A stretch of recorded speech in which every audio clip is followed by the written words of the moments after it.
Hey, Dave here from Nerdarchy for Nerds by Nerds. And as some of you guys may or may not know, last weekend was Brigade Con, and we did a panel on it. We also took part in some games. Well, one of the games that the whole entirety of Nerdarchy was able to take part in was Andrew Knapps A.K.A SR2Jokers meat grinder game, and it was great. It was a lot of fun. It was Planescape, and you know, the deaths mounted and racked up. So if you guys are interested in checking that out, I think you're going to enjoy it. Stay tuned. But also, in the description of this video below, you're going to be able to find the links to some of the YouTubers that took part in the meat grinder, and you should definitely check them out. It was a good time, and everyone did a great job role playing. So watch it. Let us know what you think in the comments below. Like, share, subscribe, comment. And with that, let's get to the game. No. Nice. Welcome to the meat grinder with SR2Joker. Yep, Yeah, I'm you have to- DM you have a- SR2Joker. master This is the combo. meat. This is the meat grinder with the extra meat. Yep, a lot of extra meat. We're just waiting on a couple players here, and we're gonna get things started. We're keeping it light. This is gonna be a lethal screw-around game, so no rules as far as muting your mic when you're not talking or anything like that. Just feel free to jump in and say whatever you want. Okay. That's a bad idea. I feel like I need Oh, to no, put no. a disclaimer up. Yes, this is rated R, at least. Nice. No. So whatever it said in the Brigade Con thing that I haven't read yet, That's out the window. you're throwing that out the window. Yeah, that's gone. No, the thing with muting mics I found out is like when you do it, people don't know when to talk. Like they'll sit there and they'll unmute their mic and then they're like, do I jump right in? Is there a lag? What's going on? It makes it all choppy. It's not bad, but Nerdarchy's fucking out up today. It sounds good actually on this end. Well, that's because you guys all have headphones. Oh, you're the one that's gonna be getting the playback. the echo. Yeah. Yeah, you guys just have to keep your volume down and it'll be fine. Yeah, If we you got can the keep your volume down. way too. So For some reason, I what's don't up, have a dice stream app. And because Just I'm roll working dice, with dude. dice. Yeah, if you have dice, just roll dice. It's like downstairs, man. I can't go downstairs now. Just Ah, make don't worry numbers about up, it, man. dude. Honor system. Now, if every roll's a 20, we're gonna start getting suspicious. No, it's okay. Every roll can be a 20. That And then happened it the other doesn't night matter, when I you'll was still gaming die. with Boyd. It's just highly improbable. there we go. Oh, I found it. Yay, dice stream. Oh, we got a special guest. We do. He's Oh, been man, dying to look at play that. this game all week. So Dave and Ted, you're both playing at the same time, or are you going to alternate? How's that happening? They're No, both we're in. playing. All right, that's awesome. Yeah, so we're supposed to all be here, but people suck. Yeah. And they're like, well, what do we do when someone dies? I'm like, you go get a sandwich. That's what you do. Right, or go fill your drink. Something, yeah. I'm just excited I can say I've gamed now in Ted's basement. Nice. You invaded our inner sanctum. All right, you guys set? Rob and Andre, do you got characters? Yeah, I grabbed up one of your ones on the page. Oh, cool. Which one did you go with? Which one do you think? The one that's going to die.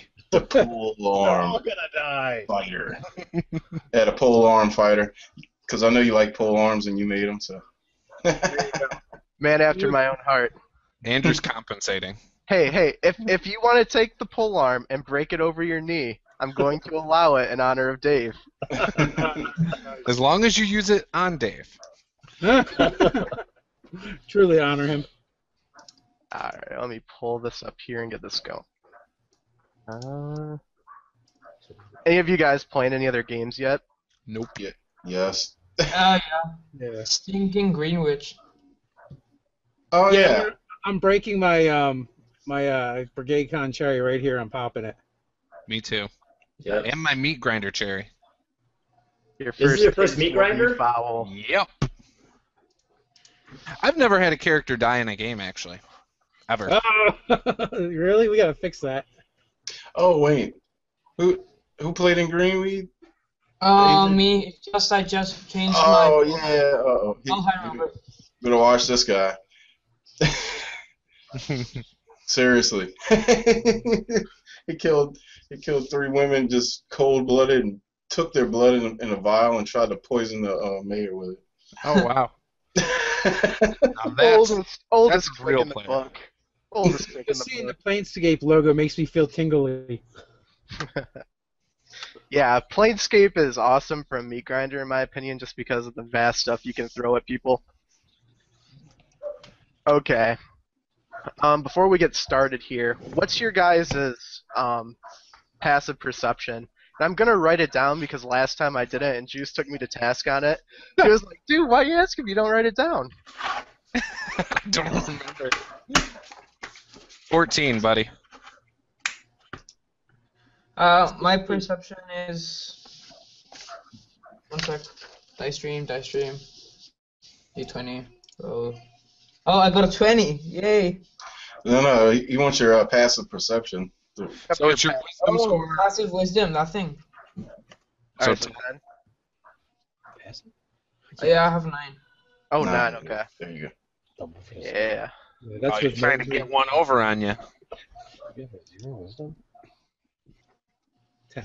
Oh, you did it the other way. Yeah. Oh, what was yours, Phil? 13. 13. Son.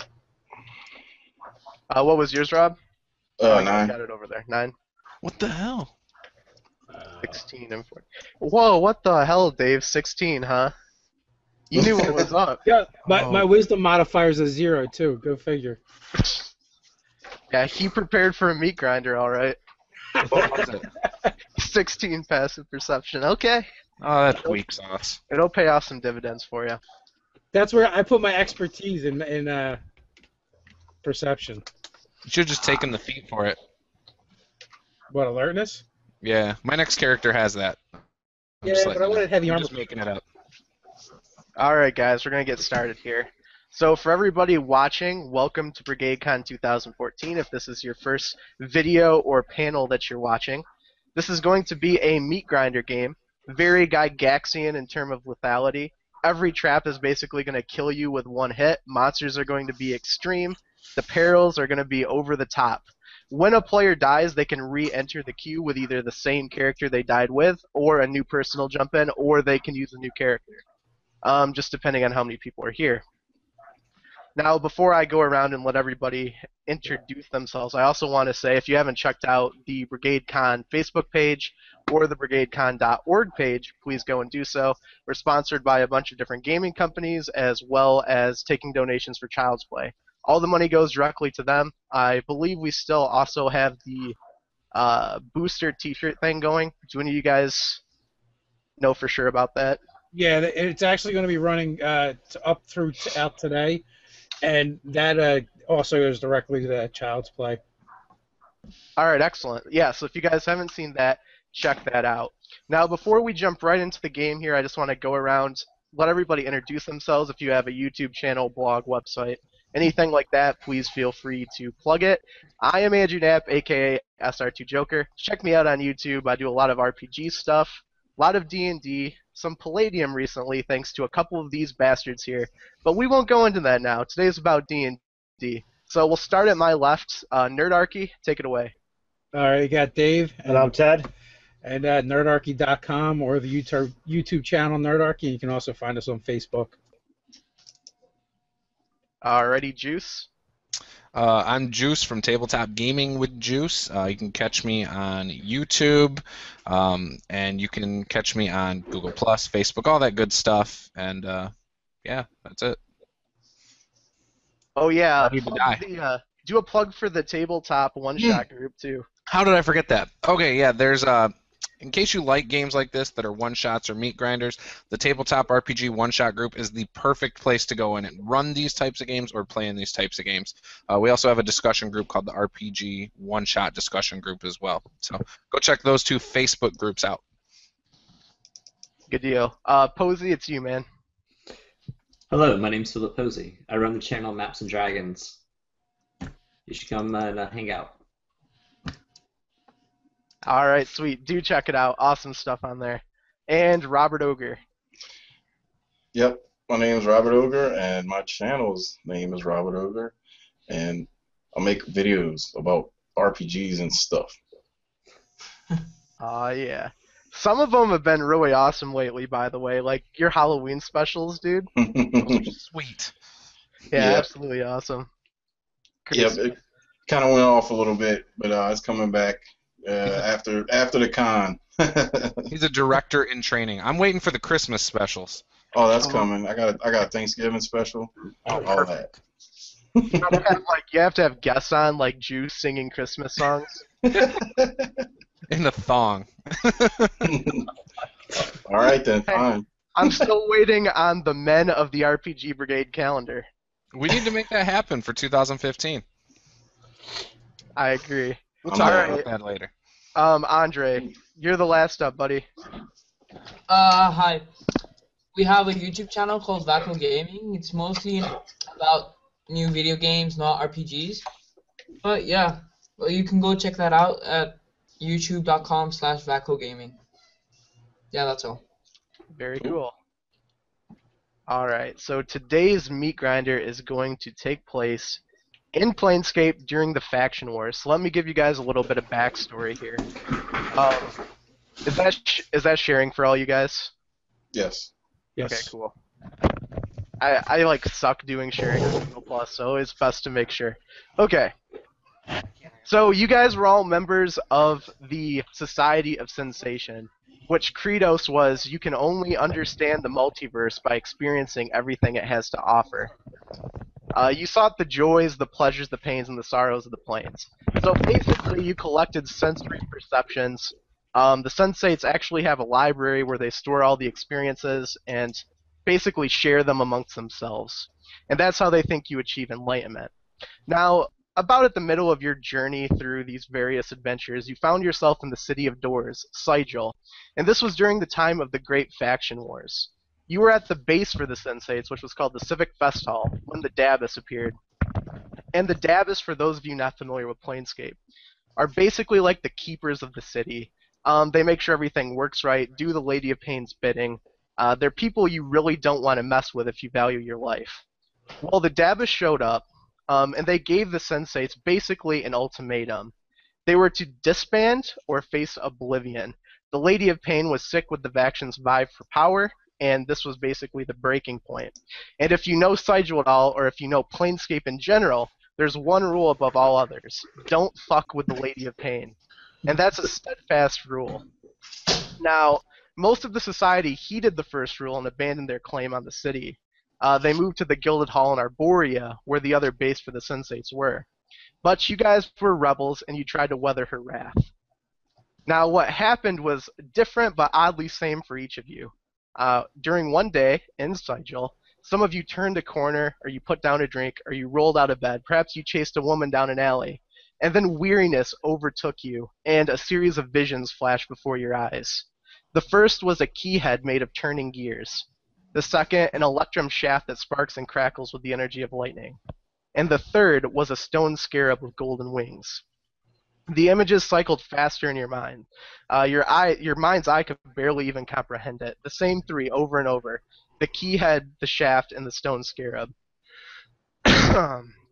Again and again and again. And finally, one last location was seen as everything else dissipated. A circle of erect stones making a strange howling noise. And you heard in a very faint voice in the background, "May your sensations be your undoing." Now you start to come to, your eyes slowly opening. You're laying on your back, up on something that feels like a stone slab. The skies are golden, the warm color you might see in the late afternoon. Mountains of scrap metal reach up toward the sky in all directions around you, making for what seems to be the vista of a great junkyard. High above their piled peaks, you notice two grand beams originating from the ground and piercing out of the sky into the heavens. One beam is bright and vibrant, the dancing image of a rainbow. The other beam is dark and silky, like a sprout of shadow that was fired to pierce Shar's veil. As you make your way to a sitting position, you gain your bearings, finding yourself and a host of others at the back end of a circular clearing. On the far end of this circular clearing, a path wraps around one of the large mountains of metals and disappears into the distance, and this is the only outlet. To the right of the circle that you're in, there's a large mechanical structure resembling a crane. It's comprised of a long bending arm with a large metal plate dangling from its end. At its base are situated 3 different levers that are connected to an intricate system of cogs. The sides are lined with clear tubing with a black liquid pulsating up and down. Towards the only entrance to the clearing, so on the opposite side of this large area that's probably about, I would say, 300 feet in diameter, you hear an approaching sound. It's a faint humming, and then a grinding, and then the explosive gusts of pistons. As you hop down from these slabs you awoke upon, you get a look at their manufacturing. They sit about 4 feet tall, made out of rough gray rock. They are bereft of carving or ornamentation, save for a circle of blades that have been attached about halfway down their height. So they basically look like the ornament that the Lady of Pain wears around her neck. Perhaps a reminder of why you are here. What do you do? I cast Death Ward on myself. Alright. Steve's casting Death Ward. I want to throw a rock at one of the levers on the crane. Okay. Just give me like you're gonna throw a rock at it? Yeah. That's awesome. Give me like a ranged attack, and we'll say it has really low AC. It's not moving. Okay. So I have 16 to hit. Oh yeah, you smoke one of the levers. Roll a percentile die. I am backing away.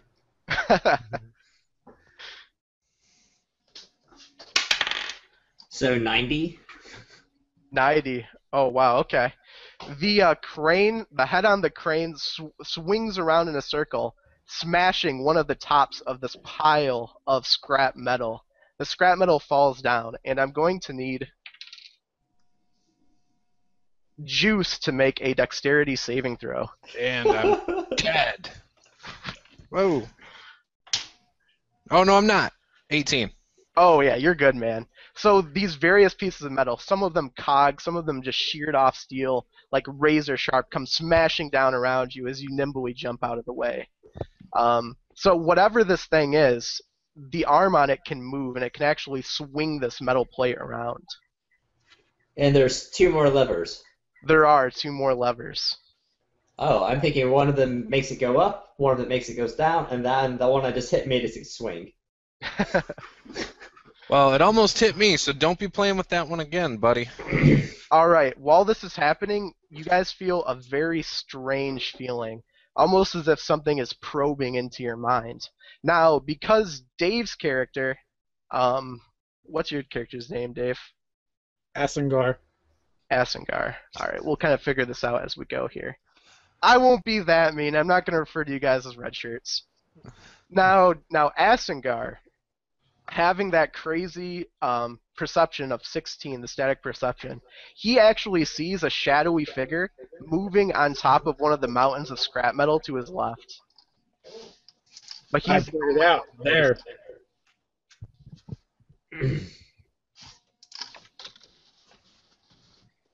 Oh, you know what? I'll drop light in that direction.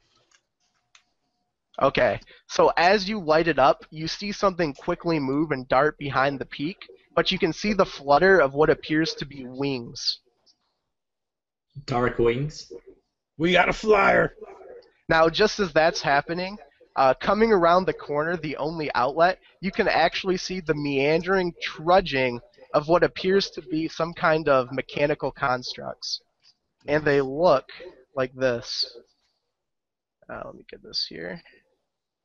The thing with wings, did it go behind the the pile of scrap, or did it just disappear? Can you blow that up, Andrew? Yeah. Can you guys see that? Yes. Is Mike with what's his name? Wachowski? Oh, that. Yeah, so you guys can see here, if you're familiar with Planescape, that there are several Mordran coming your way. Now, Ted, Yes. yeah, he actually like fluttered behind the peak, so he's not gone. You could actually see him deliberately move behind it. All right. I have the what is it? Gloves of swimming and climbing. So can I climb the pile of scrap metal? Hell yeah, you can. We'll call it a moderate check. 40. So I'll go try and check this person out. All right, so we'll do a athletics moderate 15 check. It's a 20. Oh yeah, you get right up that thing. Now as you crest behind the edge of it, what you see, and let me throw up another picture here briefly to give you an idea. Get that. I wonder if there's an add-on to like better manage some of these pictures. Probably. It's called share screen, and just pull up the picture on your screen. I've tried. There's no quick way to do it. A poison dart shoots out of the bushes and hits Juice in the neck. How much Okay. damage? We'll just call it 10d10. That's fair, right? Ooh. I'll teach you. Don't Okay. worry, my friend. Teach you how Okay. this stuff works. What you see behind this large pile of scrap is something resembling an angel or its kin. You don't know exactly what its rank would be or its file or what it's doing here, but it definitely resembles an angel, or a diva to be more exact. All right. So say 22 perception. Does it look like it's observing? Does it look like it's stalking? Can I get any kind of Yeah, it looks gauge like on it? it looks like it's stalking. And with that perception, I would say what you notice from the way it looks is that it's not a low-ranking angel or a diva. It's something higher, maybe a planetar, maybe even something higher than that. Yeah, All right. while they're doing all this, I'm going to throw a hand axe at it. Yeah. Oh man, okay. That would be a 19. Well, that's if it's within my range. I don't know. It's behind the pile. He had to go up to see it. Yeah, so I'm gonna say it's got 3/4 cover. Okay. So, Let's see and was it here. too far away? Was it further than 20 feet? Yeah, it's far. So if you look at Then natural 1 if it was disadvantage. a natural 1. Yeah, buddy. All right, roll damage. All right. No, Two. here we go. What was your character's name, Ted? Kildrak? Gildrak. And what was your name, Juice? Goblin Goldshaft. All right, what was damage? 2. All right, so you let this axe loose, this Herculean throw, amazing distance away at something 3/4 covered, while your ally is standing next to it inspecting it, and the axe plants him squarely in the side for 2 points of damage. Yeah, I'll just deflect it. Do you have to be able to see it to deflect it? I'm gonna say, like, with how far away it was, I mean, that thing had to have been falling rapidly. That wasn't a quick throw. I'd allow it to deflect on it. Awesome. All right. So at that point, in that case, since I'll just grab it and sheath it, put it in my belt.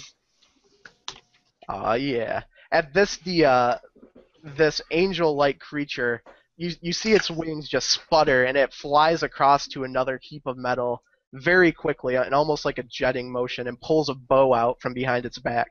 Shit. Now, at this time, while that's happening, you actually see the Modron coming around the corner, and you can make out how many there are. There are actually 3 larger Modron. They almost look like they're the captains or the commanders of the small group.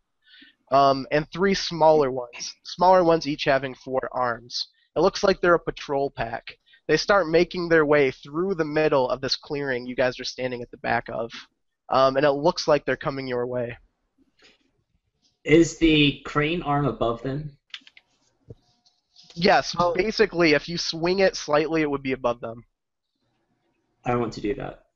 But before I go to the crane, I want to check and make sure there's no traps in my way. All right. Yeah. What was your passive is enough to avoid the traps that would be like around that thing. So we'll say you just make it over to the crane. All right. I just shift it and see if I can get it to move to hit the pile to drop onto the Muldrum.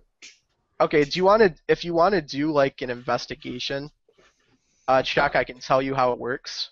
Oh, that sounds good. All right. So I have a +2. And that's going to be 13 + 2 for 15.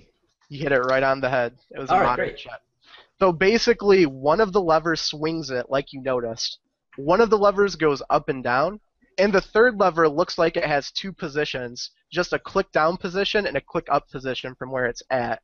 The middle position where it's at right now you think is neutral. If you push it one way, it's going to activate something on the head of this crane. Yeah, I activate that. Alright, it's magnetic. So All the right. moment... Does the metal angel get sucked into it?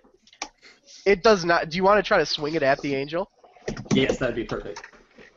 Alright, we'll just call it like a, I mean, with that check you already did, you should have no problem doing it. So you whirl the head of it around at the angel. It doesn't suck the angel in, but you grab 3 different objects off of it, and it yanks it and pulls it, and it smashes against the head of this crane.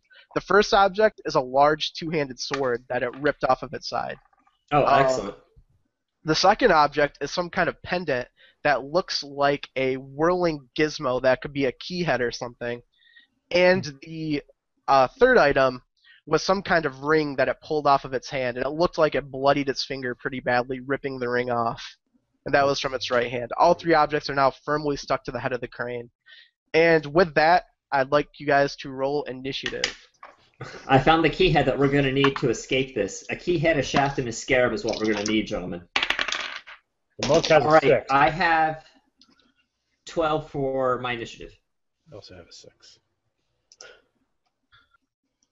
You got was that a crit, Juice? Yeah, it's a wasted crit. Okay, Nerdarchy has 6s. both of you guys got 6s? Yeah. One is an I- unmodified 6, though. I rolled a 2. Oh, man. Alright, Rob? 7. That's a 7. Yeah. Back to 9. Sam, what was the name of your character?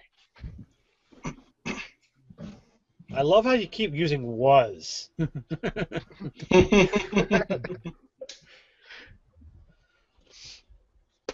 Just find out here right now. I will come back to it. Alright, so 6/6 crit 9 plus 1. Okay. Get initiative sorted out here real quick. Okay. I think he just killed things with less than 100 hit points. Oh wow, you guys lucked out. No, we didn't. So, oh, actually, you did it. You kind of lucked out with Dave and Ted at a 6. Should have been good. Uh-oh. All right, so Juice, you're first up on the initiative, man. Yeah, so what's the scene look like? I got some angel dude who had all his weapons taken away, and I got a bunch of... Oh no, he still has his bow. And I just shouted at you that the key head is on top of this magnet. The key head. Key head Yes. for what? You remember the images that were happening in our heads when we were transported here? The key No, head, I the was- shaft, the scarab? No, I was chasing my daughter out of the room. That's fine. I'll just go after the big angel guy. I'm going to get as close as possible, which is obviously pretty far, and I'm going to throw my other hand axe. All right, give me a roll. You know one, Ted? 9, I missed. Well, he's on the other As I let it go, it just kind of goes sailing off to the side. I hooked it. Okay, yeah, so it just goes wild, smashing into this pile of metal rubbish. Now, if you guys want to see kind of like a diagram here, give you something to look at. That circle area, this over here is the crane. Okay. Range until that's like that side of it, and then you can see there's like a 3-line formation. The front ones are like the grunts, the 4-armed Modron, and the commanders are in the back. Behind them is the only outlet, and you guys are actually down here.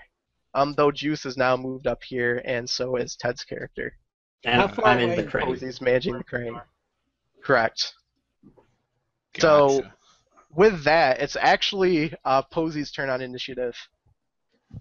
Excellent. So the Modron have made the place, and they're moving into the territory as they've entered in. And I've activated this magnet. I would like to take the crane and hit one of these piles on top of the Modron. Okay. So we'll say that you hit one of these hills of rubbish, and it just like knocks off. The Modron that are staying next to it, will say 2 of the soldiers and 1 of the commanders have to make moderate dex saving throws or get crushed by this crap. All right, love it. 1, 2. So 2 of them make it. One of them's going to get hit by the metal. We'll say that the metal was 30 feet in the air, and I'll just reverse the physics and say then they're going to take 3d6 damage. Okay. That's going to smack one of these soldier Modron with 4 arms as it wobbles towards you. Excellent. The pistons moving, steam coming off the back of it, wings fluttering a bit. This heap of metal falls on top of it, and you just hear a and see a cog come rolling out of it, smashing it for 9 points of bludgeoning damage. So do I still have my extra attack, or is that going to count as my full action? That'll be your full action. Okay, fair enough. Okay. And then, Andre, you're up next. I was doing something. Okay. Well, I really don't have much to do, but I guess I target him as my, my foe, and then I do Divine Smite. Can I do it because it's the only thing I can do? I can't get that. Can I get close to him, the angel? Like. You would have to try to climb up that mountain of rubbish. Can he climb up the crane? Yes, you could try that. I say climb up the crane, come! Okay, then I'll try and climb up the train. And I point out where the traps are, where he's coming. I'm like, watch out there, watch out there. Alright, so since the crane's going to be a lot easier to climb, I'm going to say, we'll do a moderate climb, or a easy climbing check, so a 13. Athletics. 19. Alright, yeah, you easily scale it up. You're now like tightrope walking down the end of this erect crane. Ooh. Oh, that's an awesome image. Yeah. So I get up closer to the angel? Yep, you probably could make a jump for it if you want, or you could wait for Posy's character to actually slam the crane into it. Jump. Do it! Do it! Okay, I try and Assassin's Creed air kill the angel. Yes! That's awesome. First of all, take a point of inspiration. Second of all, do that. Sorry. you're gonna probably be needing that.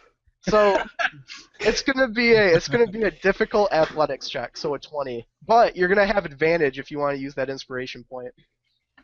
Yeah, I use that inspiration point, and I have +4 in athletics. So yeah. Hey, I'm gonna give him inspiration. Can I do that? Double inspiration. Fiat, I'll allow it. Okay, because as a bard, he's got a die 8 to that check. All right, so give a d20 roll. Add the die 8 that Dave rolls here, your +4, and roll the d20 twice and take the highest. So sorry, can you repeat that? Yeah, roll 2 d20s first of all. Yeah. And take the highest one. 5. You can do it, man. +7. All right, so that's a 12. Yeah. Oh man. +4. 5 was the highest of the two. Modifier. Yeah, but +4 since I have the +4 in athletics on strength. You rolled 2d20s and 5 was your highest roll. Yeah, I wanted 5. Holy shit! I demand a refund. Okay. Oh, I demand a refund. It sounds Alright. like fucking. It's a good thing I have 6 pre-gen characters. Now, the first thing that's gonna happen. Alright, so you're gonna take 20 fall damage, and unfortunately for you, you also land on a sticking out piece of pipe that impales your character for an additional 15 damage. Oh, I'm at 32 hit points. Okay, and your character is now like badly bleeding, wobbling around on this pipe which has impaled you. Oh. Is a piece of his body stuck inside the pipe? Yes, it is in fact. There is like nasty fluid and some kind of fibrous thing bubbling out of the top of the pipe. With that, Rob, you're up, man. Okay, well, I'll follow behind up the crane. Oh man, okay. Moderate athletics check. I predict bloodshed. Brilliant. Oh!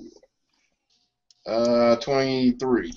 Oh yeah, man, you make it look easy. You're on top now, also doing that tightrope walk across to the head of the crane. Okay. Now, keep in mind, this vista you see looking over is one of your comrades now impaled on a pipe, kind of dangling off the side of this heap of scrap metal. Okay. Jump. Jump! I'm gonna To them I shout. I'm gonna take out my longbow and shoot it at the angel. Ah, sweet, dude. Alright, give me a attack roll.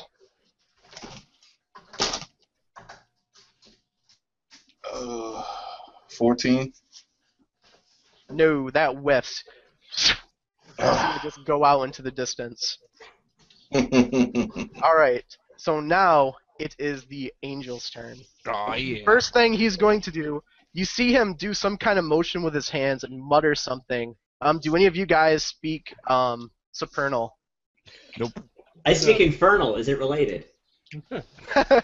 Nope, if it is, you're doing it wrong. Okay, Nope. so you hear something. It sounds beautiful, but you think it has some kind of evil edge to it, given the circumstance. Once again, you feel something probing your guys' minds. Do any of you guys have chaotic alignment? No. Not me. Double check here. nope. No. Not me.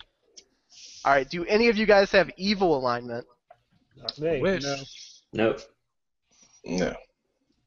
Okay, so you see him focusing on this, and he doesn't do anything else. Now, down to the ground.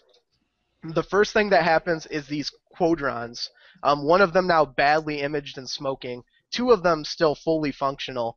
Come rushing forward towards the group on the ground. They are going to go for... One of them is going to go for Dave. Actually, all 3 of them are going for Dave. It's your lucky day, Dave. Nice. Deep render. Okay. So what's your AC, Dave? 21. 21, okay. So Bring it, you scrap heaps.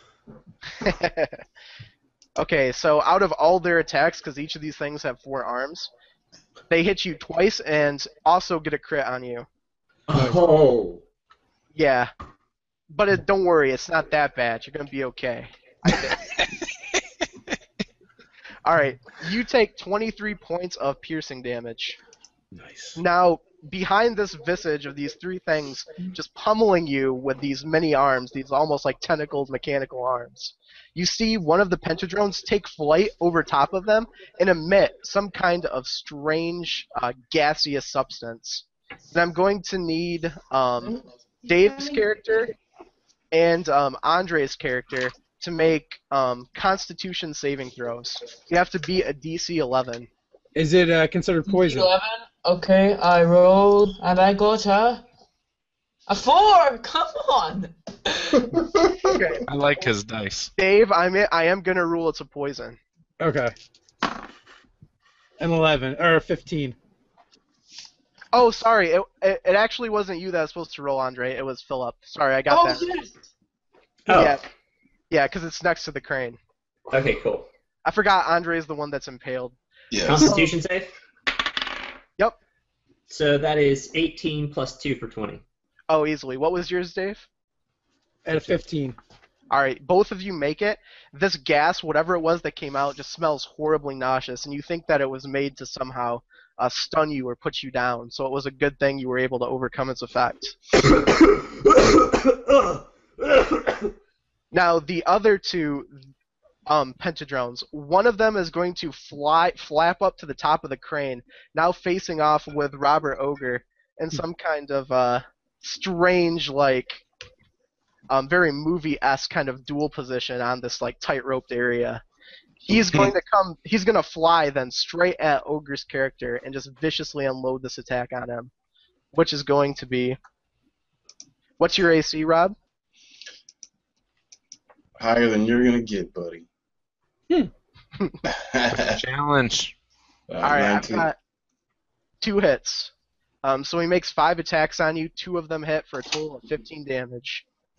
Oh. Bludgeoning damage. So you just see these arms just come down on you, almost like an octopus playing the drums or something. Smack, smack, smack. 3 of them whiff, but 2 of them hit you hard. Now the other one is actually going to go for Juce's character, who is throwing the axe, which is Golden Goldshaft. No, Right. it's Goblin. Goblin, damn it. Goblin Goldshaft. All right, Goblin, what's your AC, buddy? 18. All right, so one of the 5-armed attacks strikes you for 5 points of damage. Alrighty. All right, now with that, we're actually to Dave on initiative. Well, you know, not to screw myself here, but shouldn't I make some kind of acrobatics checks as I'm standing on a tight rope and I just got hit by a bunch of stuff? Nah, you're good. Okay. Maybe if it happens again, we will, but I won't punish honesty of simulation. Okay. All right, Dave, you're up. All right, so I got 3 of these chumpies standing around me, right? Yes, you do. And where's the big guy at that just sprayed us?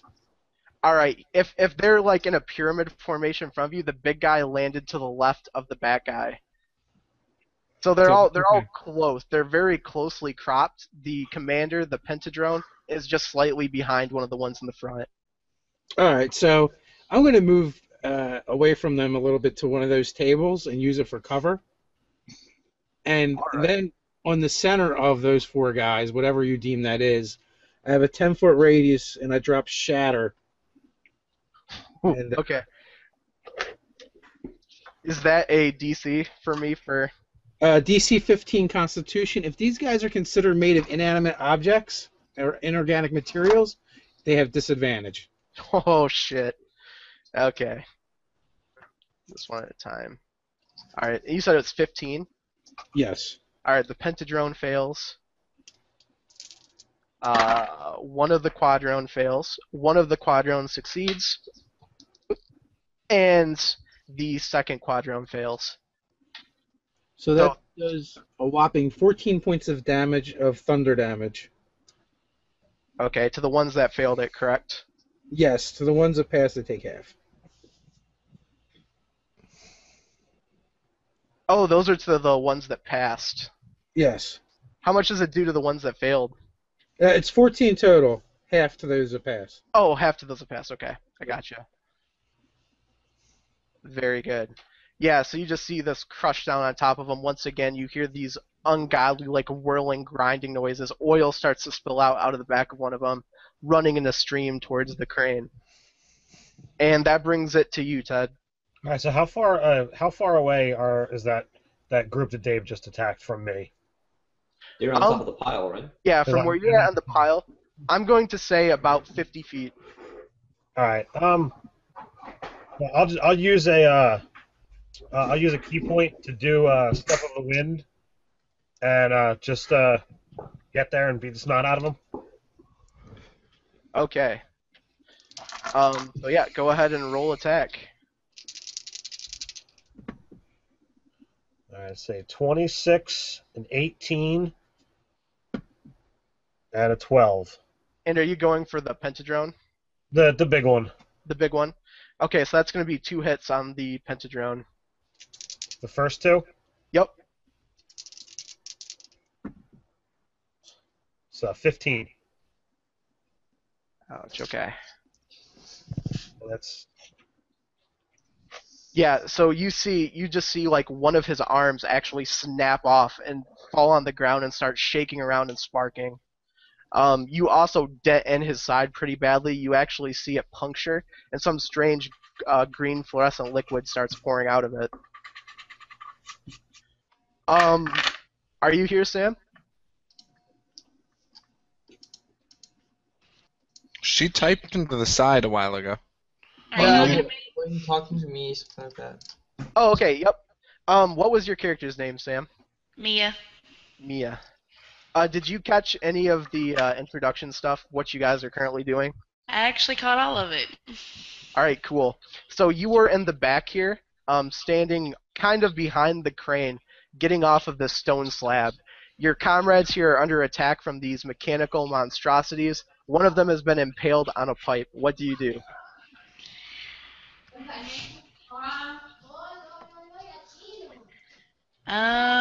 Try to shoot the angel with my crossbow. Okay, I'll say you can move around this group to your left and get within range to do it with your maximum movement. So give me a ranged attack.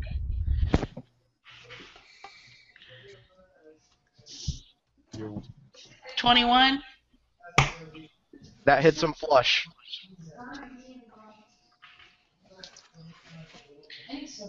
for 7 points of damage. Okay, so you hear a strange shrieking noise when this penetrates through the wing of the angel. And with that, we're back at the top of the initiative with Juice. Oh yeah. So I'm at the bottom of the pile, correct? Yes, you are. Yep, at the So- one with the angel on top of it. So to get to the top of the pile, how much movement will that be? I'd say if you want to climb it, I'll let you do it as half movement. Okay. How far up is it though? About, I think when I did damage before on it falling from the top, I did 30 feet. Okay. So I rolled a 19 on my athletics check, so that's a 20. So I'll assume that I'm going to have to double move to get up there. I'm a dwarf. So once I get as far as I can, I want to cast Healing Word on Vaco. And I will do it as my 4th level spell slot since he's pretty bad. Oh, nice. 7. Okay. 8, 9, 10, 11, 12, 13, 14, 15, 16, 17, 18, 19, 20. Take 20 hit points back. So I get 20 hit points. Yes, and then I'm also back up to full automatically. Well, not automatically, but with all the other stuff. So there you go. Thank you. You're welcome, sir. Throwing some healing on the shish kebab. Alright, Posey, you're up, man. Alright, I'm gonna slam the crane into the angel. Alright, let's do it. Let's say for this one, this is going to take some fine motor skills. Let's say a moderate dex check of 15 will allow it to plan him. Okay. So that's a natural 18 plus 4 for 22. Alright, you clip him, like, just hit him on the side with this rotating crane. He's going to take, we'll say, 10d12? we'll do 2d10 from hitting him with the crane, and then do fall damage on top of it. Okay, sounds good. So we'll do 3d6 and 2d10. What if it's 1 on all rolls? Holy shit. That's a lot of dice. So that's 14, 4, 5, and 1. 24. Okay. Yeah, you see feathers just blow up everywhere, just floating around in the sky as this thing takes a dive, smashing against the ground. Okay, it's up to you, Andre. You are impaled on a spike. How far away is the angel to him? Yeah.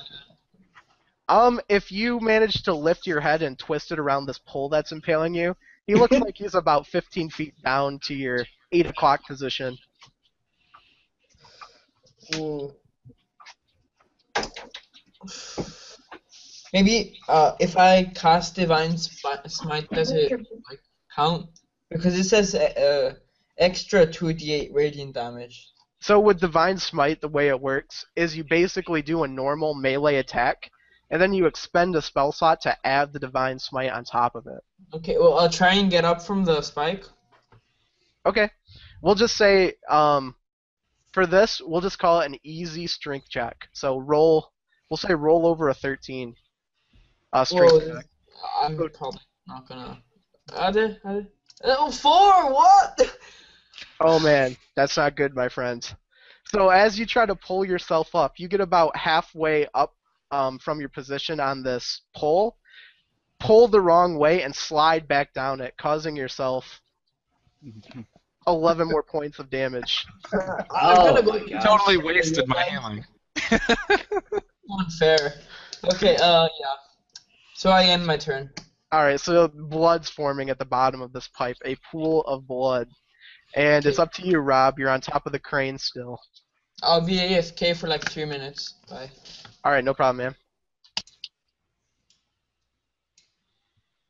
man. You're muted, Rob. So when he swung the crane, what happened to me? Your guy, I'm gonna say, bunkered down and held on with your arm. So you're like crouched, holding the edge of this crane. Okay. What can I see from where I am? You still, in front of you, is still a pentadrone, and his legs are actually locked onto the actual arm of the crane that's reaching out and holding this metal bell. Oh. So he's like right in front of you, man. We're talking like 5 feet. Okay. Well, I'm gonna spear him with my spear. All right, give me an attack roll. Oh yeah.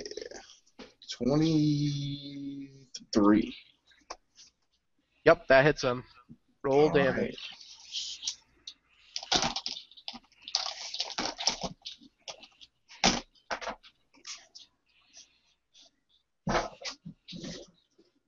What I want to see you do here is knock this pentadrone off the edge towards where Andre failed his jump and have the pentadrone land on top of him.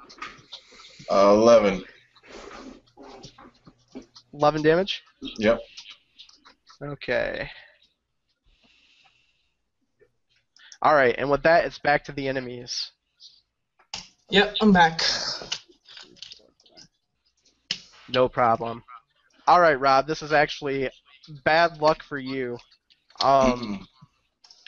The Solar springs to his feet, looks up with you fighting this pentadrone on top of the crane, and unleashes his arrow of slaying at you. Arrow of slaying. That don't sound Arrow good. of slaying. Yeah, no, it's not good, my friends. Okay. Okay, so it's gonna do you 43 points of damage. It rolled a crit. Now here's the bad part, though. How much is your total HP, Rob? I'm gonna tell you right now. Let's see. I have. I got 8 left. 8 left. Okay.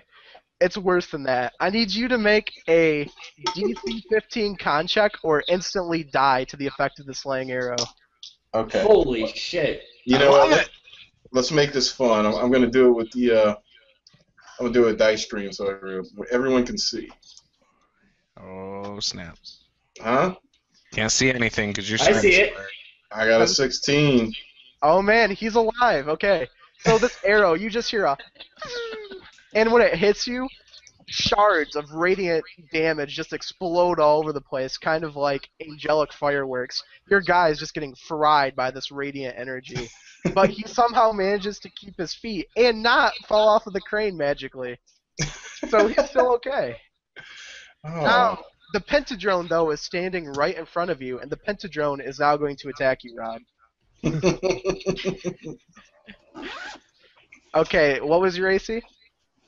19. Okay. So 2 hits. One of them does you 3 points of damage, and the second is a crit hitting you for 14, so 17 points of damage. Ah! I fall to my death. So you're unconscious. So Yes. the first arm's with you. The fourth arm though actually smacks you in the side of the head and your guy staggers, and then the crit arm catches the side of your leg, making you topple off of the top of the crane, taking addition to the unconscious damage because you're not going to be able to try to save yourself at all falling unconscious. You're also going to take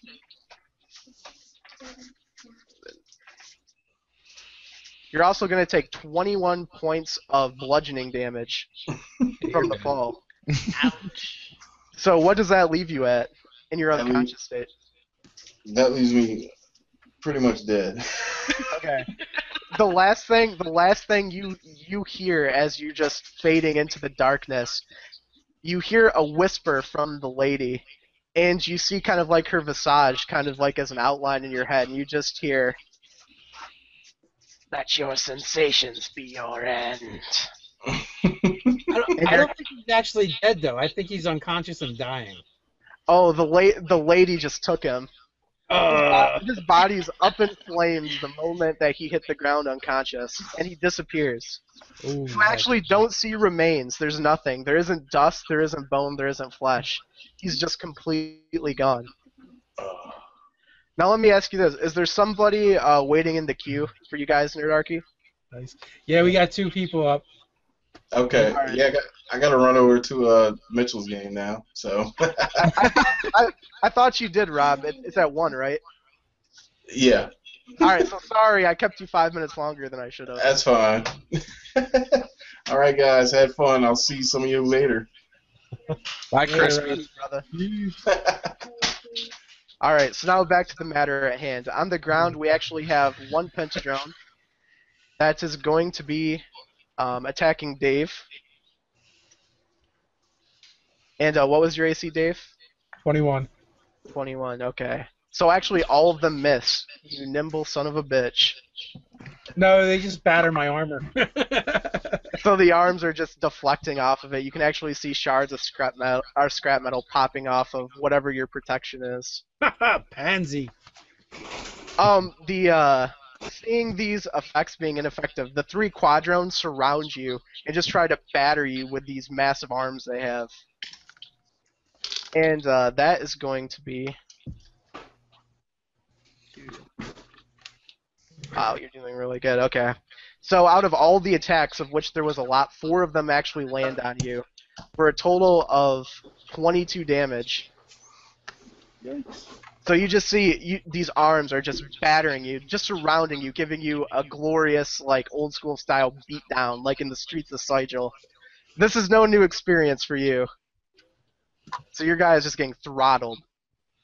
Now, the other Pentadrone is going to jump over towards Juce's position up in the air with its wings and let out another round of this noxious gas. So I need Juce to make a DC 11 Constitution saving throw. And I think that's a good one. I need Sam to make that as well. Okay, what do I add to that? It's a D20 plus your Constitution modifier. I have an 18. Okay, so you easily make it. 14. 14, you're good. So the effect is negated. All right. And with that, we're to Dave on initiative.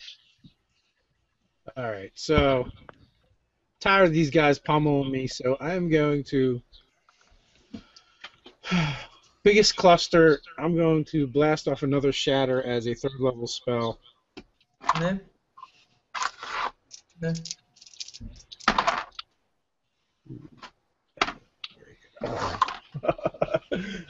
For 12 points of damage, DC 15. DC 15, okay. Okay, all the quadrones make it. All of them make it. So, what was half damage?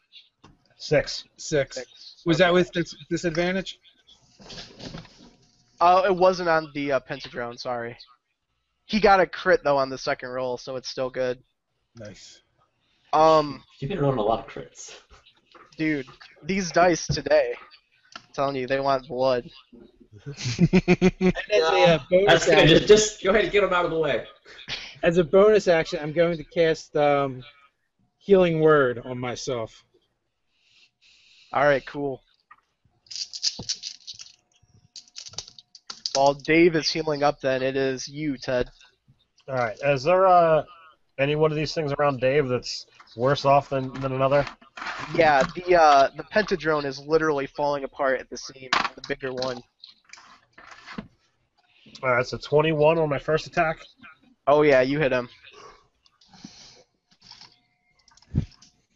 Does 10 bring him down? 10 damage? Nope, it's just shy. That's a 15 on my second attack. That narrowly misses. And then my punch. That's a 26. Oh yeah, that nails him. All right, so for 10. That brings him down. Describe your kill. Basically, I came in with a spear thrust, came at him with the haft, and then a roundhouse from my offhand. Awesome. So you just see his body break down and decay, and when pentadrones actually get killed, their body disintegrates. So everything turns into dust and just floats up into the air and gets blown off towards one of these junk heaps. Nothing remains behind where he was standing other than a pile of green translucent liquid and drops of oil. And with that, we're at the actually, which one of your players was coming in, Nerdarchy? Nate. All right, Nate, I'm going to add you in right here at the bottom of initiative. So you are actually waking up from one of these stone slabs in the back. The idea is you've been put into a maze by the Lady of Pain as punishment for not leaving Figel during the faction wars. She's now using the put-together experiences of everybody in the Society of Sensation to punish you in this maze. So you're waking up back here. All these other people around you are your compatriots. They're your comrades from the Society of Sensation. And they're under attack from these mechanical constructs, the Modron, as well as this angelic creature that just shot an arrow of slaying and instantly killed one of your teammates standing on the head of this crane.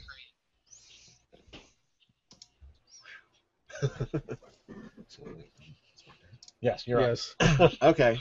I'm gonna cast Call Lightning then. All right, awesome. Are you going to aim for the group of quadrones? That's probably the densest area. Okay. It makes a cloud, I think, 60 feet across. Okay. So anyone in that area. So a cloud, as long as I can see the sky. Does that affect friendlies also? No, as long as I don't hit them with it. It's everyone within 5 feet of the blast. So I pick a spot. Oh, within the cloud. Okay. Yeah. It makes a cloud, and then you fall bolts down. All right, so the cloud forms, is blotting out the sky. Do you get to call it down in the same turn? Oh, you know what? I forgot about reading. I think so.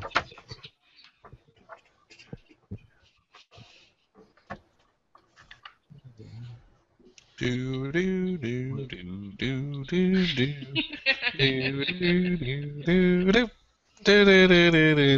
Alright, Juice, Final Jeopardy. What was the name of Gary Gygax's first wife? Chainmail. Okay. Point. Chainmail. Okay, it's a concentration spell, and I need 3d10. And it's a dex save for half. And it's each creature within a 5-foot point. I'm going to try and pick the center of, try and get more than one of the Modrons. The Modrons. Okay.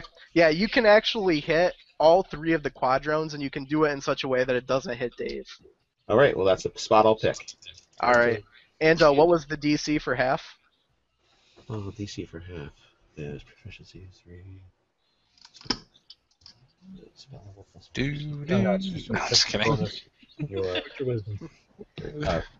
So it'll be 6 plus 8. 6 okay, plus so 8. 14. 14. 14. All right. One of them fails it. 2 of them make it. So what was the damage? A whopping 14. 14. Okay. One And of them. They're pushed 10 feet back because I'm a Tempest Cleric. Okay. One of them dies outright from the blast. Awesome. One of them is falling apart. The panels on his side actually are now dangling and sparks are shooting out. But he's somehow still standing. All of them get pushed back towards the center of the room, away from Dave and away from the crane. That'll be it. All right. So with that, we're back at the top, and it's to you, Juice. All right, as a bonus action, I'm going to use Healing Word as a second level slot for Vaco, and that'll be. Skipped. Sorry. Oh, was Did I it you? get skipped? Oh yeah. You know what? Go ahead, Sam. I'm sorry. Oh. I forgot to add you to the bottom of the list. It's okay. Yeah. Sorry. Yeah, I messed it up because I didn't add you when I did the first initiative.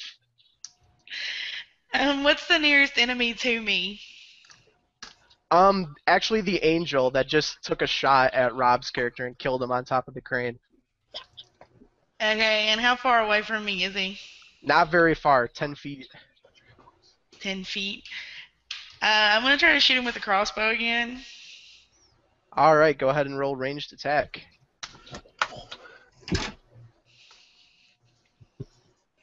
21 again. Yep, that hits him flush.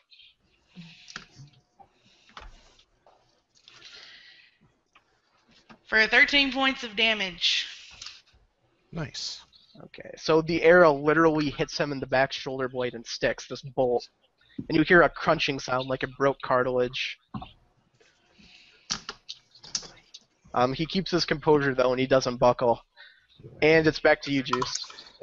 All right, so as a bonus action, I'm going to use Healing Word on Vaco for 10 hit points. And then I'm assuming I'm close enough to the angel now that I could go up and like attack him. Well, you are halfway up the rubble heap, and the angel got knocked off by the crane. But I'll say that you can get halfway back down if you want to make an attack. Okay, so he's at the bottom of the rubble heap now? He is, yep. Could I just jump off the rubble heap on top of him? Oh, before you not do slow? that, I say stay, my friend, stay. Oh, but that's no fun. Okay, do whatever. All right, we'll say that it's a moderate check of athleticism to jump off of the heap and just pummel the angel. All right. Well, I rolled a nat 20. Okay. Describe this pro wrestling elbow drop. Someone's lucky with the rolls. So first, I put my arms up like Macho Man, and then I jump, and I got my shield out, and I still have my axe out. Somehow, I'm hoping to land on him correctly. And as I come down on him, I end up on his back shoulders. Nice. Okay. So what I'll let you do, go ahead and make an attack at advantage for damage, Yes. and then I'll let you attempt to grapple him on top of it. All right, 20-some. And that would be a D6, I believe. Oh, D8. For 2 points of damage. All bark and no bite, man. I know, right? Okay. Yeah, so the angel is just taken by surprise with you on his back. Now are you going to try to like put him in a full Nelson or something? Yeah, I'm going to try to put him in a sleeper hold. Like right up under his chin, you know. I don't know how, because I'm holding a shield and an axe, but maybe I'm using my... We'll do it as opposed strength, and I'll give you advantage since you're taking him by surprise. Yo, he's using TJJ, man. He rolled a 3, so you're just going to go ahead and put him in that sleeper hold? Yeah, I rolled a 16 anyway. Alright, so you still got your hand axes, and you're just tying him up, trying to choke him out. You just hear this like gurgling noise. The angel starts shaking around rapidly, trying to throw you off his back.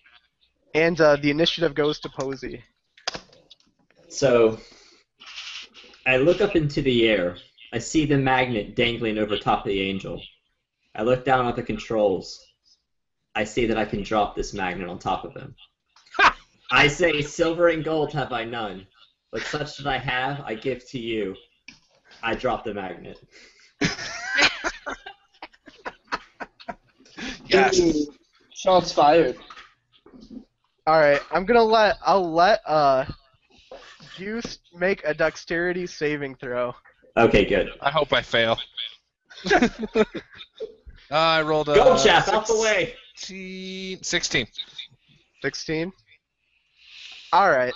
I'll say that you're able to push off of him. Alright. He makes the saving throw though too. So you let go of him and jump away. The angel rolls to the side, and this huge magnet head just drops between you. You can hear the impact just ring out. The ground kind of like splitting where this heavy metal bell just fell and hit it. Do I have time to disengage the magnet and pull it up? Yeah, I'll say you can. Okay, great. So you'll see this great sword, this key head, and a ring in front of you, Goldshaft. Just All hand right. back the sword. Although he's going to have all his Give me weapons back the available sword. to him. Okay, Andre, back to you, impaled on the pole. Okay, well, I have my new dice here that aren't virtual and sucky. I try and get off the pole, or out of the spear thing, you know. A 12! Oh man, this is not quite enough. No! You get almost up to the lip of this pole to get yourself off. And your intestines just start coming out of the wound, and you slide back down. What the hell? Okay, I use my bonus turn to hold my hand up and flip off anyone who told me to jump. Except Juce, because he killed me. I'm like, Alright. to Juce, I just throw him a thumbs up. I told you to jump, and I've healed you. Yeah, but you killed me. conflicted. Okay. Alright, my man. You're taking 19 more points of damage. Holy shit. And I'm At this down. point, though, what you've been doing here is so heroic. I'm going to give you a point of inspiration. I suggest you use it wisely. Wait, can you explain what point of inspiration does? It's going to allow you on your next turn to use it to have advantage on the roll to get yourself off of this pipe. Oh, I will use it wisely, of course. Alright. Okay. With Enter. that said, it is now going to, and Rob is no longer on the initiative. So this angel, after rolling out of the way of this falling bell, now turns around and sees Juce standing barely away from him, probably 10 feet max. And he just points at with his finger and pulls it on his bow. Oh shit. Alright. And that is going to be a 32 versus AC. I'm pretty sure it is. Oh, you missed. Missed. Alright, so I'm going to need you to go ahead and make a Constitution saving throw. Oh, yeah. I think that's a high number, too, so hopefully this I works. think the meat grinder is you don't make it past the first room. It's not very high. 9, I failed. Alright, so this arrow pierces through you. You see an explosion of radiant damage, and your body lights on a bright white fire and just dissolves and blows away in the winds. You hear in your head as you just float away over the heaps of these piles of rubble.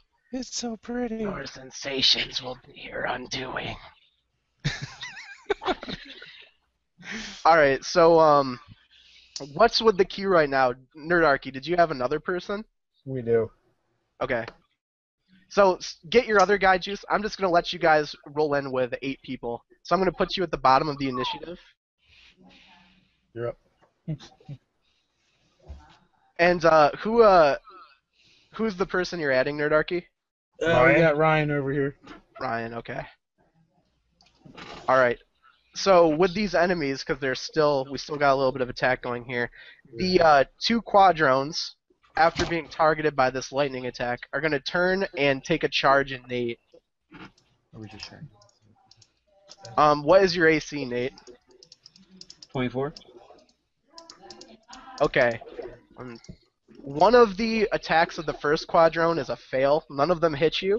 With the failure, I'm actually going to have him hit the quadrone next to him. Sure. And that's going to do... So he deals the quadrone next to... He actually kills the quadrone standing next to him. So as he goes to attack you, this errant strike wheels by, striking the quadrone in the middle of the charge. and it just goes up in smoke, and you hear an explosion, and its ashes just float away, nothing remaining on the ground. So since he killed the other quadrone attacking, that is it for them.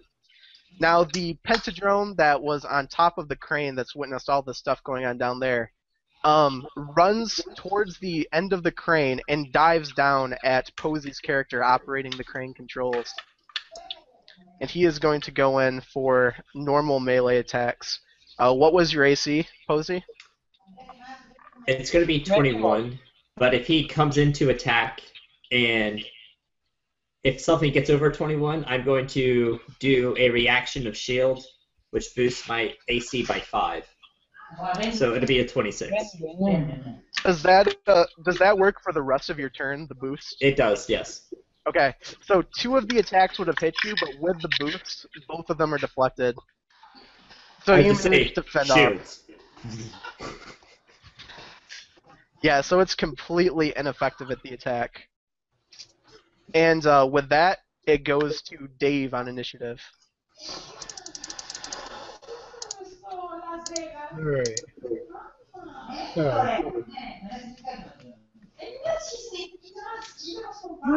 What I got around me today? How many Modrons around me?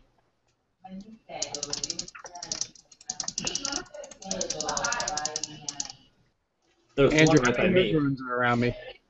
Oh, how many Modrons? I'm sorry.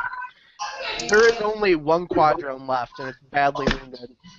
Right, I'll say moderately wounded. Alright, so I'm just going to take a swing with my axe. Alright, go ahead and give me an attack roll. Oh, that's not good. AC 11. Nope, that misses by quite a bit. So the quadrone is able to reel out of the way. And I'm going to use my movement to move away behind the monk. Okay. Yeah, you easily do so. And then that goes to Ted on initiative. Alright, so there's just the one guy still here? Yes, the quadrone that's moderately damaged, and the angel, who you can't really tell how much he's been damaged. He has a couple bolts sticking out of him, and he's missing some of his wings. What's the one that's in my face? Oh, that is a pentadrone. There is a pentadrone on the other side of the crane. Alright, I got a 21 to hit the quadrone. That was a 21, Ted? 21 and an 18. Alright, both of those hit the quadrone.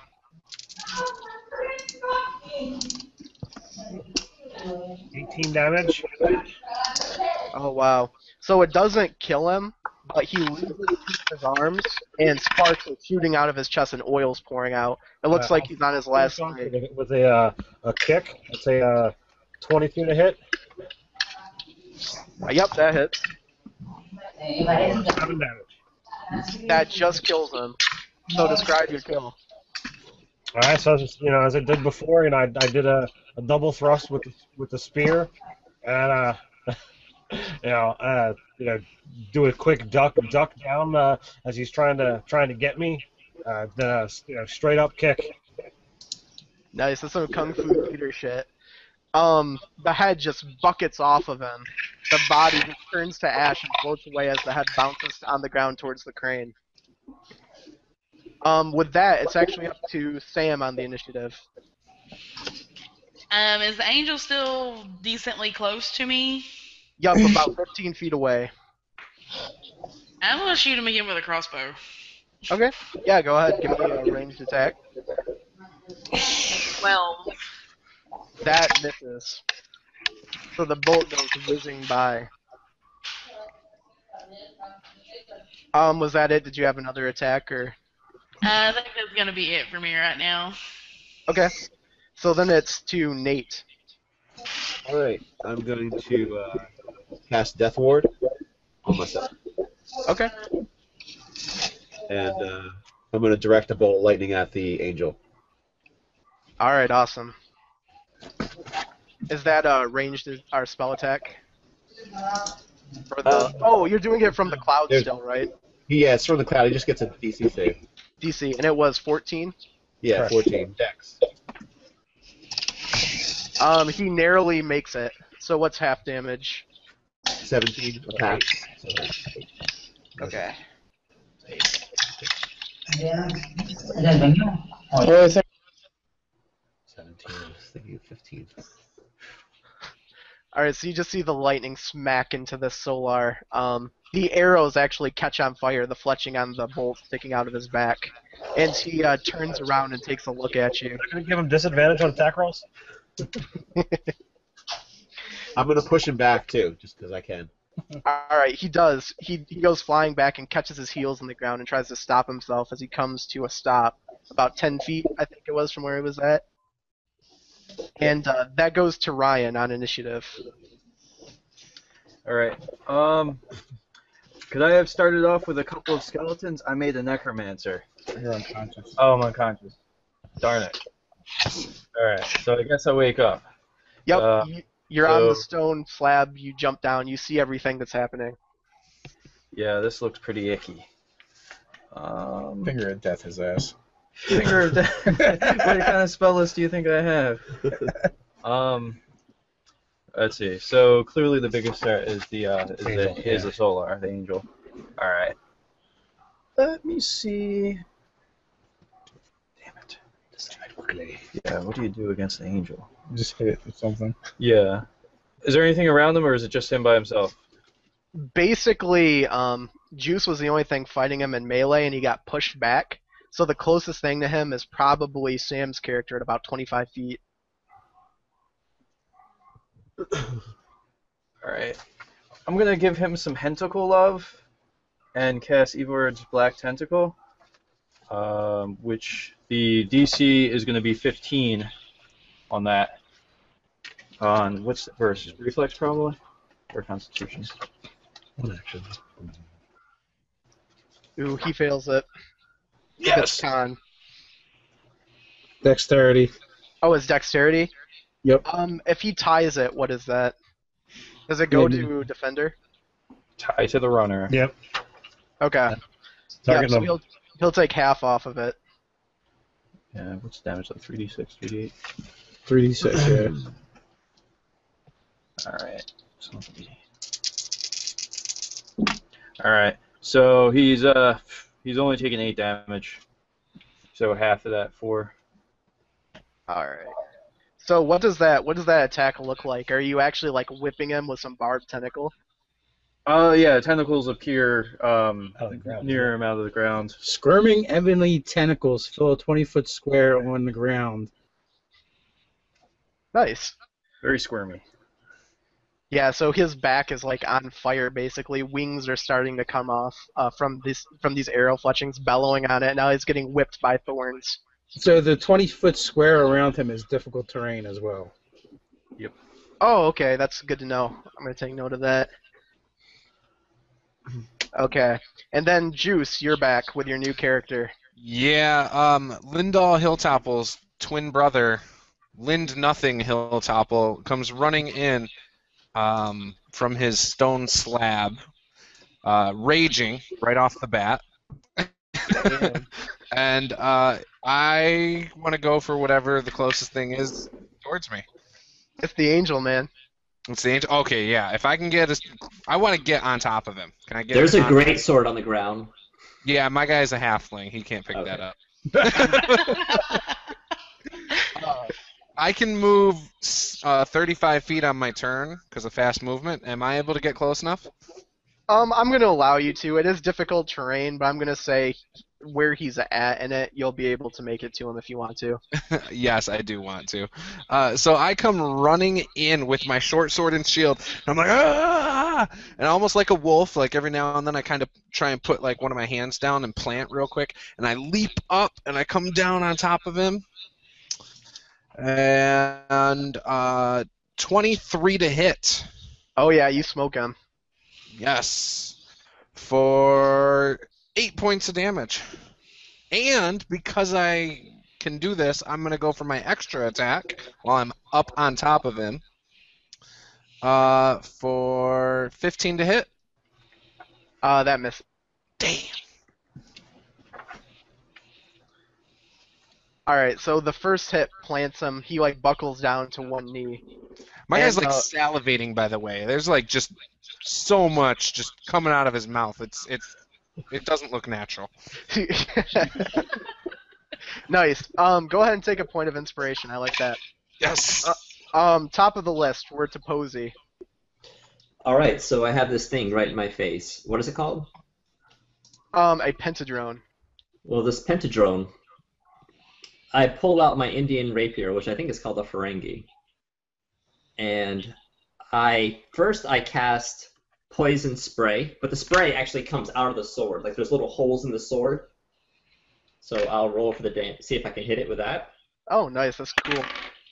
So that is an 18 plus 5, so 23 to hit. It hits. And that's 2d12. I need to check the monster manual really quick on something. Oh, sure. I'll wait. I don't know if Modron have any kind of resistance to poison. Well, I thought we spoke earlier that it's not actually going to poison them per se. Or you're just saying it's going to reduce damage? Yeah, like resistance. He doesn't, so yeah, it still hits full. Okay.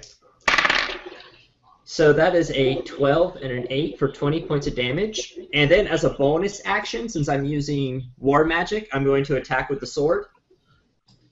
Oh, damn, nice. So that is a 15 plus 7 for a 22. Yep, that hits. Alright, I'm going to roll 1d8. That is an 8 plus 6 for 14 points of damage. It doesn't kill him, but it comes damn near close. That's alright, because that was my extra attack. And for my extra attack, I'm going to try to hit him with the sword again. Okay. So that is 16 plus 7 for 23. Yep, you hit him. And that is an 8 plus 6 for 14. Yeah, you kill him. Describe it. Alright, so I just pull it out, the sword, I stick it into his eye, and the poison just kind of floods into his eyeball, and out of the tear ducts of his face, it just starts to ooze out, and he just slops off the crane. And Nice. if you will allow me to do one thing, I would like to hit the switch that hits magnetized. Go for it. I was hoping the angel would go for his stuff and I would stick him back up, but Yeah, that was a good plan. Thank you. Inspiration for the kill. That was pretty awesome. Okay, so now we're back to something very important. Andre, you are on a poll. Okay. Well, this is gonna be my last turn anyway, because I have to go. So, well, YOLO. So I roll a check to see if I get off the pole. Yep. 20! Natural 20! Got 20? Oh, damn, dude. Alright. You break the pole in half, throw the end off, and just ease yourself the 2 or 3 inches you need, dealing yourself no damage. And you put your hand over the wound, so your guts basically aren't falling out. You might want to seek medical attention, though. about what? Sorry? You're good, man. You're standing up. You're holding in your guts. Since you got a 20, I'm going to let you take an attack action, too, so... Okay, well, I go to the angel. And yeah, I attack him, but can I cast extra attack? It says something, attack twice with... So the way it works, when you take your attack action, you get to make 2 attacks. Also, if you want, you can also do the extra radiant damage by expending a spell slot. And since you have to leave, I would use your highest level spell slot, which right now for Paladin I think is 2 or 3. I'd have to check. 2. 2?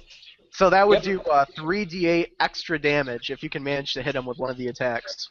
Okay, so I do Divine Smite and extra attack. Can I do both? Or is it only one?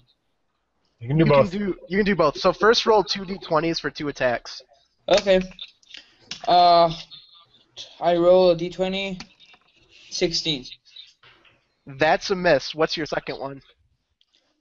Oh, I die or 16 total? Yeah, did you add your modifier? What the hell? So he's looking. Strength modifier. +4. It's with +4. It's 20. The other one's 8, so 12. It'll be your attack. Like if you look in your attack workspace, it'll say attack. Oh, sorry, 7. So it's 23 and 15. Okay, the 23 hits. Okay. So that one's a hit. Okay. So I roll a 1d8 +4 times 2, and 2d8 +8. You get to roll 3d8s. So. Oh, okay. And so I will tell plus you. 4 plus 3d8. Okay. Solar they're not immune to radiant. They are resistant though. So I will tell you that. So roll your 1d8. 3. Okay. And then roll Plus again. 4, that's 7. Now roll 3d8. Not 3d8. Okay, 1 sec. I have 2d8 here. D8 and 1 more d8. Where is it? I got a 7, a 1, and an 8. 16 total. So 16 plus 7, right? Yes. Yeah. But the 16's radiant. All right, I gotcha. It says on Divine Smite. Yeah, sorry. Is radiant. Yep. All right, so yeah, that's a good attack. Okay, so what the Solar is gonna do at this point, he's not looking that great. He is going to put that down there. He's going to start his tactical retreat. He's going to start limping through this difficult terrain, but because it is difficult, he can't make it all the way to one of the heaps of scrap metal. So he starts to climb it, but he's still at the base of it. You also see the flying sword, which is attached to the magnet that Posy's character thankfully turned back on, starts to shake, like something is trying to pull it or psychically control it. But it So can't smart. get off of the magnetic plate. With that, I believe that's. Let me make sure here. So there's is one my quadrant. weapon or shield being sucked to this magnet, or can I pretend it's like bone or something, so I don't have to worry about that? We'll say you're good from where you're at. I would not walk under that magnet though. Okay. Because you guys are like 15 feet away. Mm-hmm. So what's left is a very badly wounded Pentadrone, which is going to. I put my dice here. 5. It's actually going to try. Okay, here's the sick irony in this. The Pentadrone is going to try to run to Sam's character, but because Posy magnetized the metal bell, as it runs underneath of it, it gets sucked up in the air and gets sucked to the bottom of the metal plate. Okay. So it fails, and it goes to Dave at the top of the initiative. Before Dave takes That's scary. Alright, so how far away is this angel from me? I'm going to say from you, Dave, about 30 feet. Did you skip me Alright, again? so. Oh, no, I didn't. I thought I was at the top of the initiative. Yeah, he is. I shouldn't have said top of the initiative. Anyways, Dave is next on the initiative. Yeah. Yep, I didn't skip you. No worries. So, a little Okay. insult to injury, vicious mockery on the angel. So I begin making fun of him. That's right. Lip yourself away, duck boy, with your ducky wings. And he gets to make a wisdom saving throw. Okay.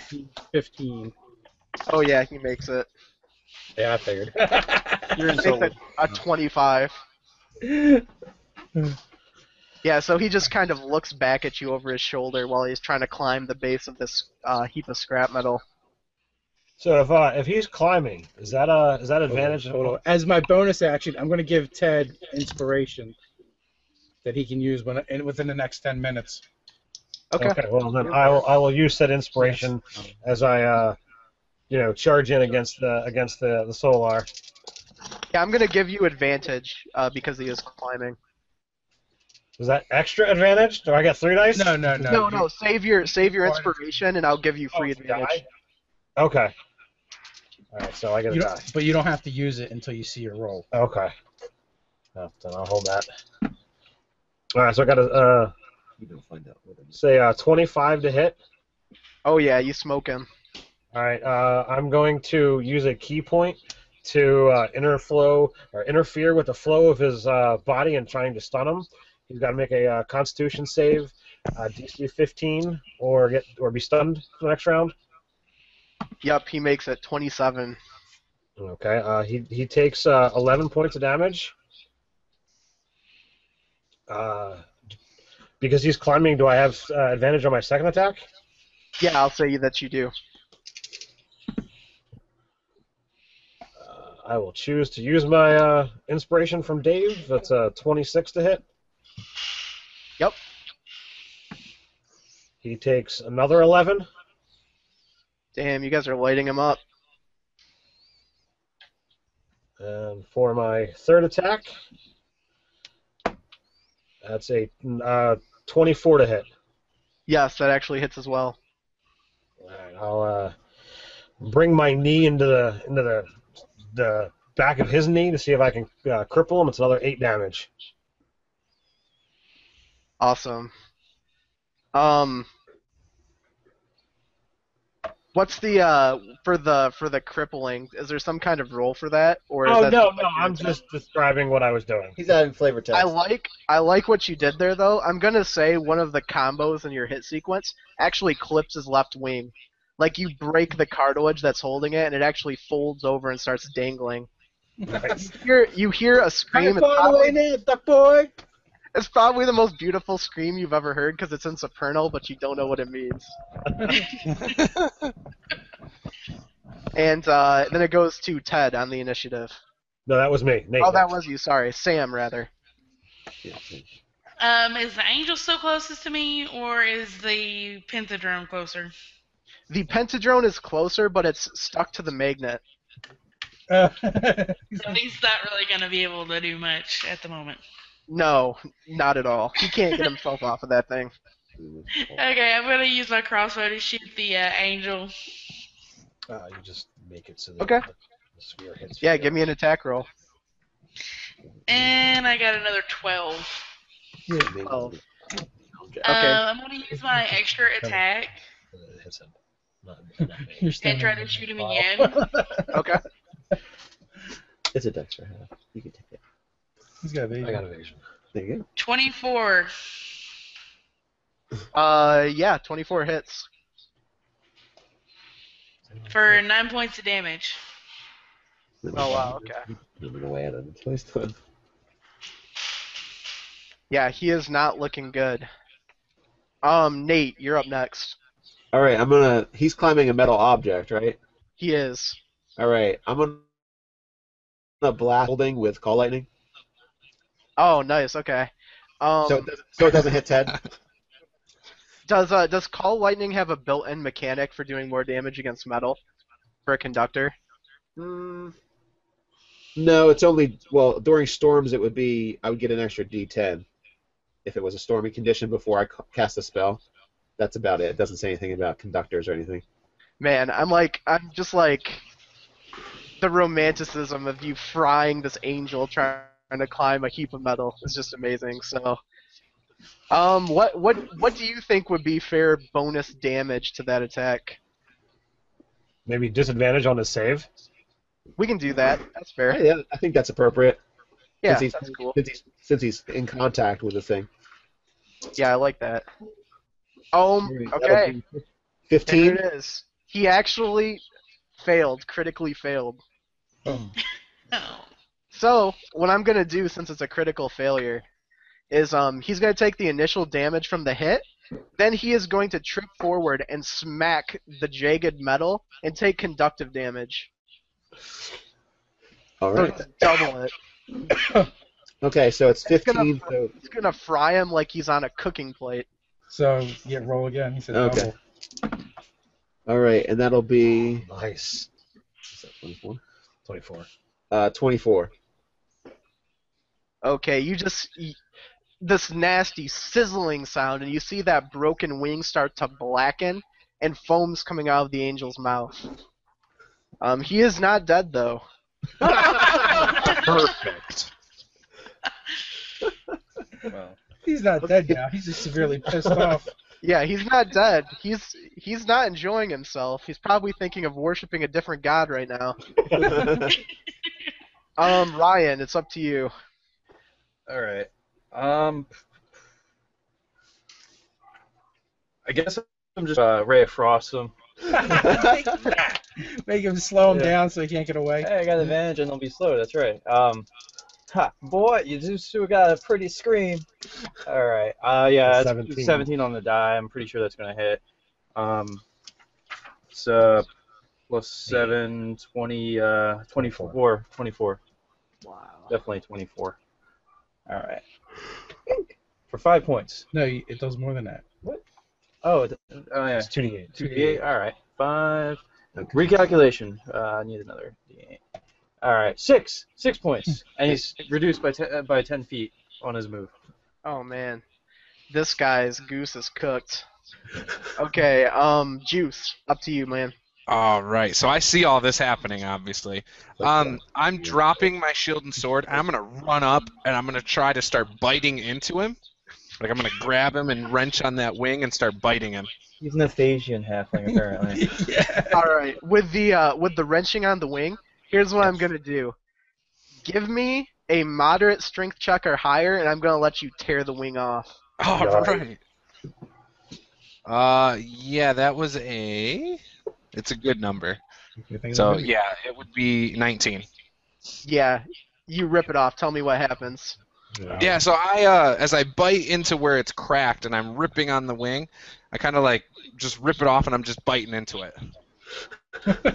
I'm a feral halfling barbarian raised by wolves, so. Wow. Once again, That's what I tell you right there. He ain't right. Right is right. That ain't right. So maybe I hit him with the wing too while I'm there. you know what? Give me an improvised attack roll. Beat him with the wing. I'm gonna cash in my inspiration. And I'm glad I did. I think that's worth another inspiration. 21. Dude, yeah, that is right what you needed. So, what do you do with this wing? How are you beating him with it? Are you using it like a club? Oh yeah, I'm just like boom, boom, boom. Does Like Bam Bam from the Flintstones. is one-handed quarterstaff damage 1d6? Yes. Okay. Do you do him 1d6 plus your strength mod?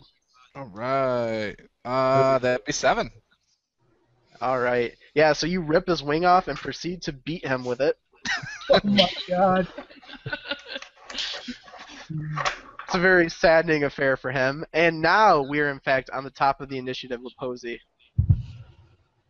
So, all that's left is this creature suspended from the magnet, and this angel has this halfling on top of him, biting him, tearing off his wing, hitting him with it. And I just figured, like, everyone is just ganged up, and they're all encircled around him, right?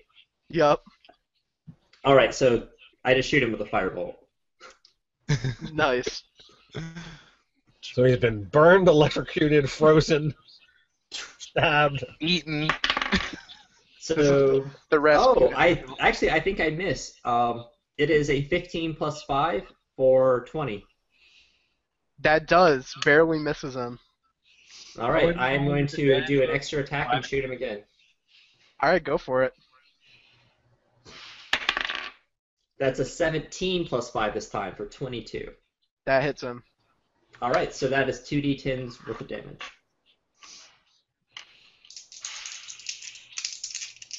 I can't believe this guy isn't dead yet.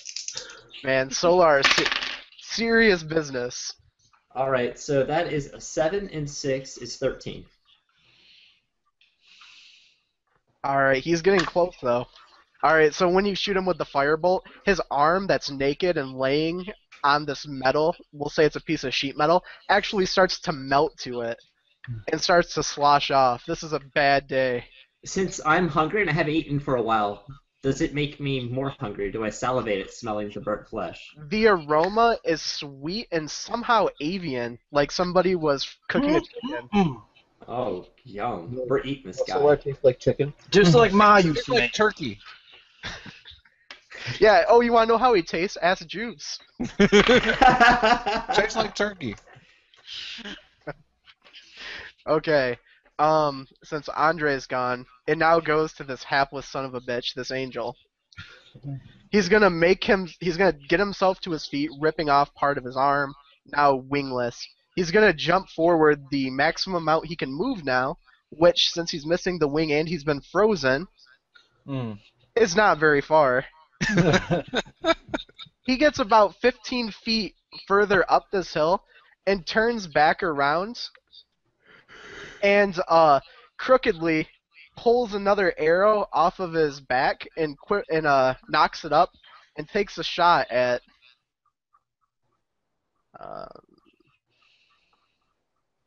okay, that is going to be a shot at Phil's character. Uh-oh. Flying arrow. Alright, I'm going to use shields. So, 26 to hit. Oh, okay, this is actually going to be sporting. Sporting. It misses. It was a 25. Oh, yeah. Flying arrow whiffs. Strong goes wild. So you just see pure hatred in the angel's eyes. Pure hatred. And it goes to Dave. I see defeat in his eyes. This is the character I spent 2 hours planning. All this was planned. That was glorious, man. I didn't think there'd be very many dodging of flying arrows. Well, I think he is too far away for me to actually get to him, and these guys have this well under control. I'm going to start applying some ointment. Nice. And I get back another 13. He puts the lotion on his skin. Yeah.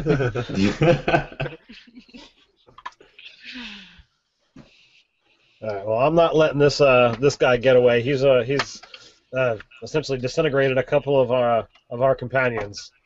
So since he's a little bit above me, I will rush, and my first shot's going right for his nads.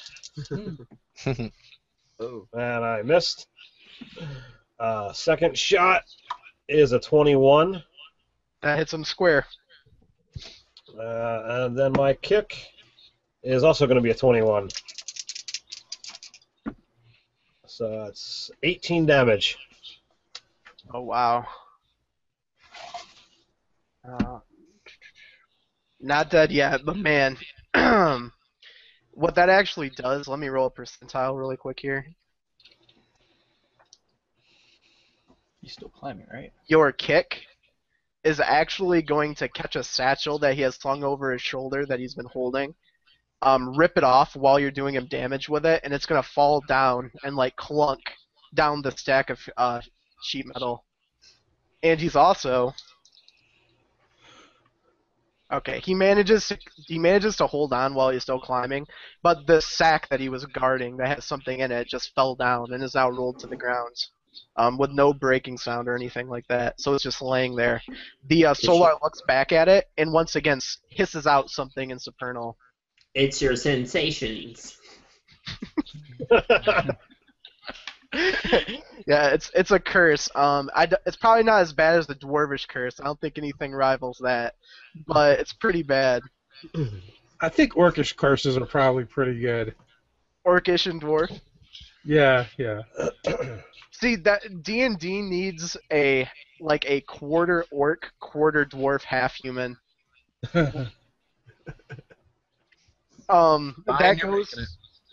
goes to Sam though, on initiative. I'm gonna shoot I'm gonna shoot him with the crossbow. Shoot the angel. All right, do it. Since he climbed up, I'm gonna say you have a clear plane to hit him.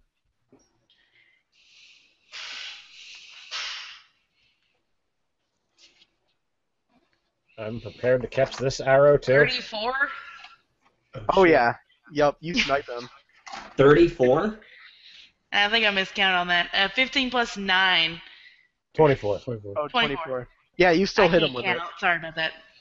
I like 34 but better. I was like, holy shit. 34 is a headshot. Angel dies. That's a crotch shot. What are you talking about? It's 6 what it points means. of damage. That's right in the hole right there, man. You said 22 damage? No, 6. Oh, 6. Okay. I'm gonna use my extra action to hit him again. Okay. 17. That's going to be a miss. So the second one goes errant, but it doesn't strike anybody in the party. All right, Nate, it's up to you. All right, he's still climbing this thing. Yes, he's trying to. All right. I'm not going to use Call Lightning on him because Ted's there too.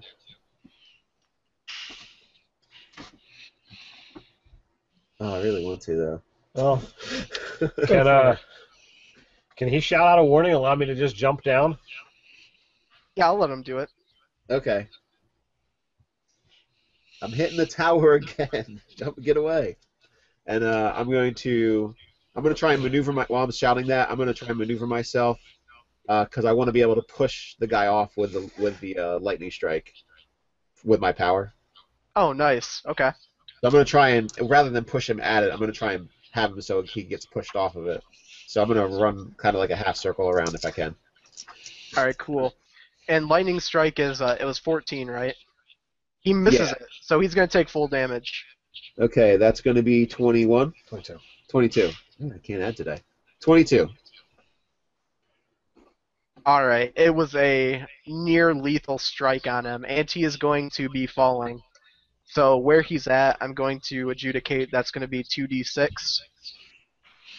You can roll that if you want. Sure do. That will be 10. 10. Must fall in some metal there. He is on the verge of death. He's lost it. He's rolling down. The metal's puncturing his skin. Blood's coming out. He rolls, almost taking people out that are standing down at the base around him, but they manage to move out of the way. He's now face down, laying in a pool of his own angel blood. Yes. And it goes to Ryan. Miss. Well, so he's like, is he incapacitated now, or? He's not moving. He's still. You can see his chest coming up and down. He's breathing. You did notice though. Who had above 15 perception? Was it you, Dave? Dave. You notice a very subtle rumbling when he crashes and comes rolling down, almost if something is knocking back to the sound of him falling. But only Dave notices it. Where was this sound coming from? Underneath the heap of metal. I holler a warning and start moving away. All right, so he does coming that. down. Ryan, the angel's just laying there. He's breathing, but he's not moving. What's coming down? The heap of metal. Firebolt to D10, right? It's 2d10. 2d10. Yeah. Yeah. I'm gonna move as far away as possible and firebolt, and then move some more. So, all right. Am I rolling with advantage or just straight up? I'm gonna give you advantage because he's laying prone and he's not moving. All right. Yeah, it's an 18 on the die, so that's solid. Move and bonus, right? Yes. Okay. Let's smell some more good old cooked chicken right here. All right. 14. No. 5 points, unfortunately. Oh, okay. Oh, it is a 10? Oh no, No, it's a 1. Yeah. Just 5 points. And So it's moving that way. All the feathers go up in flames, but he's not dead. All right. Yeah. By the way, That was the fletchings on the. Dave, once again, being the only person with a high enough perception, notices some strange brown liquid starting to seep out of some of the holes in this mountain of metal. And the liquid is actually corroding the metal that it touches. Oh. Rust monsters. Being a dwarf and lover of metal, I look horrified, and I'm moving even further away, saying, "Look out! Look out!" Do you point at it? I'm pointing. Can I get a what is an Arcana to identify something like that? Yeah, you could try. All right. Points it out, so give it a shot. Oh yeah, you know what? I'm a bard, but I rolled a 4, so never mind. All right, I got an 11. I also rolled a 4.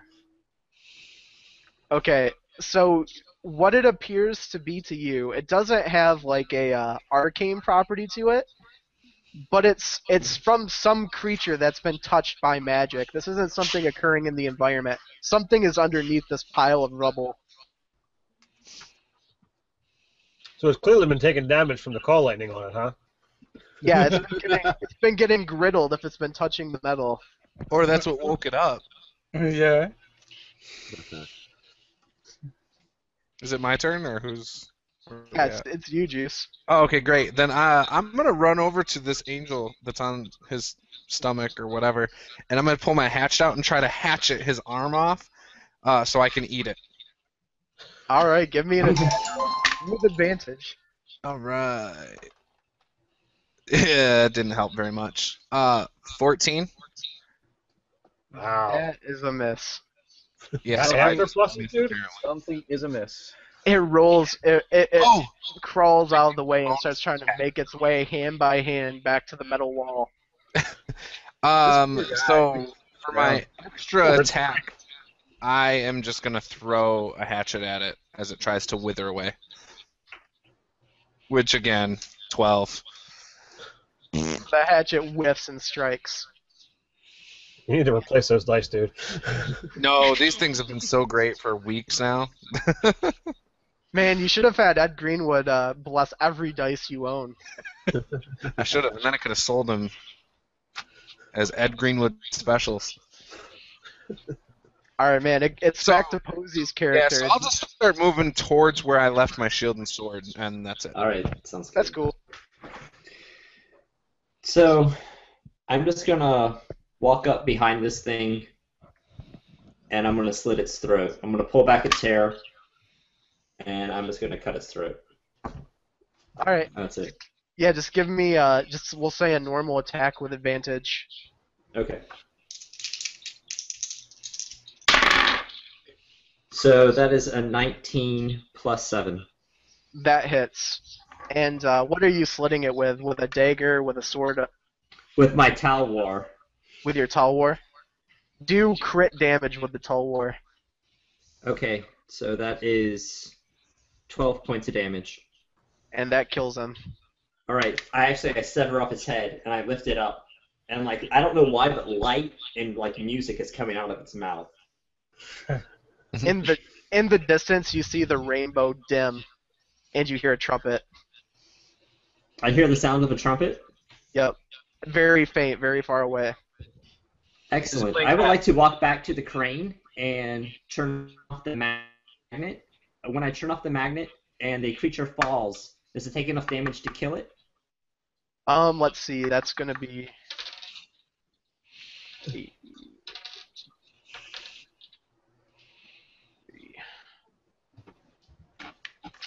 It in fact does. Excellent. Then I walk over and I pick up the ring, the key, and the greatsword. Alright, you do so easily. Let's grab that bag and get out of here. You once again hear another rumble. This time it seems like it's getting closer from underground, and more of this brown ooze is coming out from the cracks of that pile of rubbish. Yeah, I yell for them to satchel, and I head down the path. I asked the gentlemen if they would come stand behind me. I'll use the crane to bury that rubble with more rubble. I think my character would run from this oozy stuff. Oh. All right. I grab my shield and sword and I start running. That's I what grab I'm an going to axe, do. too, off the ground. I'll grab the satchel and begin heading towards the exit that you pointed out. I would like to animate dead on the solar body. I cut off its head. Can you do that? All right. It doesn't need a head. All right, he's not gonna look so pretty now, but I guess I'll take what I can get. Is animate dead an automatic success? Pretty sure there's not a check or anything. Just take a look. it. It's got to be something really messed up about animating dead of Solar. Yeah, well, hey, he stayed around. We're on the other Can plane. I ride the solar? If it animates? I still have its head. Only if it carries you princess style. It's just an instantaneous spell. It's a casting time. Casting time. Oh, 1 minute. Wait, we don't want to stick around here for a minute. Damn it. That's up to you. I'm not sticking around here for a minute. All right, never mind. We could just grab the body. Hey, somebody want to drag that along for me? Make sure you grab the bag too. Yeah, We're I said getting the I bag. said I grabbed the bag. Okay, so you got Real that. nice, real nice. Hey Ryan, what is your character wearing? My character? Yeah. It's kind of like a cloak, but like overalls too. Yeah. He's Flowing overalls. yeah, flowing overalls. That's right, with like a cape going off it. I'm Brimstone, the red necromancer. Nice. So I put on this ring. Does anything happen? Yes. You You're feel married. you feel protected. Mechanically, a +1 ring of protection. Oh, You would feel durable putting it on, though you wouldn't know how much. I'm just gonna tell you though, since it's a meat grinder. All right, great. If something happens to him, I'm chewing his finger off and taking that ring. I'll allow Thanks, it. Juice. I don't know if you Like a want to real mess friend. with him, dude. He dodges a slang arrow. That shit happens. No, I said if something happens to him. That's all I'm saying. Yeah, like a mafia. I'm If gonna be that watching that. happens. So I look at this key. Is this the same key head that I had in the vision in my mind? Compare it, yes, they look the same.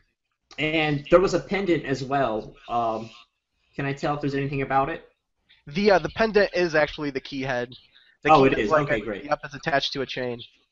And this greatsword, as I whirled it around the air, does it seem like it has any kind of interesting property, or was it just like keyed to the solar? Is that- Once Oh. again, since it's a meat grinder, I'll let someone try to identify it with Arcana. I have that. Although the bard may outdo me on it. Oh, do you want me to roll for Arcana? Yeah, I mean, it's a free roll. All you guys can if you want. All right, great. I only got a 12. My barbarian's too stupid. 17. I have He wouldn't a even. 13 plus 2, 15. so 15. All right, a 15. You know that it's magically enchanted. You don't know if it has additional properties, but you know it's a +2 greatsword. Wow, awesome. It's Yeah, cursed. when we get a moment when things are eminently like pressing against our will to live and things, I can take a look see for you on that one. Just saying, friend. And I acknowledge him with a smile and a very polite nod. What greatswords are 2d6? Yes. Okay, thank This you. boy, you know anything about him? You don't say much. Who you point to? The guy that holds a greatsword aloft but doesn't say any words. No, I've heard him speak. I'll see. He just What? ain't What's my that. name? Is that what you're? I'm sorry. So you guys are making your way towards this outlet. Is that the general plan? Yes. Oh yeah. Oh, I wanted to cover up more of the rubble with more rubble before I set off. Okay, so you're gonna lag behind us a little bit to do that. If it takes like maybe one action, 6 seconds to do, then fine. Yep.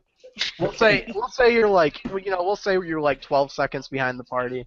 All right. Am I able to impose on any of the party to help me drag along the solar body? I have the head. That shouldn't be a problem. Can I cut him up, and then like put an arm here, a leg here, a leg there, and he It's can more carry than the 12 body? seconds. You guys got a needle and thread? Oh, I thought like skeletons come back together. I don't know. He's like a patched up construct. I mean, let you guys. Alright, play this this is no angel. like organic Voltron or anything. Does anybody have mend? My bidding there. Not this character. I don't. And he'll form the head. You could just burn the skin together, just melt it together. It doesn't work that way, Juice. Well, why not? Does The you game. need the head to be able to animate it? It's just Electrocute it like Frankenstein, watch it come back to life. The area behind this angel at this point is now you can actually almost see a hole in it from where the brown substance is eating away at the stack of metal. Are I'm we sorry, able to get Andrew? out there with the body in the bag and go, or is this thing gonna arise and get out? You guys can make I'm it if you gone. grab the body and gun. I'm already gone. I'm not carrying anything. Well, I have the angel's head, and I am knocking over more rubble on top of this thing that's coming out of the ground, and then I'm leaving. Yeah, You sorry, guys- Ryan. You overcooked it anyway. You guys are sensates, though. Aren't you just a bit curious? I don't want to run into rust monsters. Yes. Yeah. Oh, I leave. I head toward the exit. My character's afraid of water and liquid things, so nope. Oh, that's nice to know for a while. Okay. That's your secret? Afraid to pee? Yeah, I just made it up. Alright, so, Posey, your character operates the crane and knocks down metal over this area that looks like it's about to fall through, burying whatever it is. It keeps shaking, but it seems you set it back. But makes the way out of this outlet, the only way out. As you turn the corner around this actual heap of rubble, you can see a vast landscape. Does anybody have an intelligence of over a 16? Over a 15? Or a 16? Oh, my intelligence is 15. So it'd be a yes. mod plus 3. 18. Yeah. 18. You know from looking at the vista that you guys are in a place that exactly resembles Mechanist. Basically the plane of innovation and technology within the Planescape universe. It's like the plane of law And constructs, right? and constructs. Yeah. I guess my abilities to be manipulating life energy will not be so useful around here, I reckon. Now down this, you come to a place where it forks. Down the way, you can see tons of huge structures with whirling gears. You can actually see Modren swarming around almost like a hive down there. To the right fork, you actually see a stone bridge that goes off and disappears around another corner. Yeah, we should go with the Moldrenar. The Moldra. I'd rather go where there's stone. Solid. No, you don't. Well said, dwarf. This dwarf will agree with that dwarf. This dwarf agrees with the dwarfs. There's 3 frickin' dwarves? God. They were looking for that con bonus. Are they all? Those are the D&D Are they all masters. mountain dwarfs? D&D Master Race. I'm a halfling. I can pretend I'm a dwarf for a minute. Yeah. Little beauty folk are all right.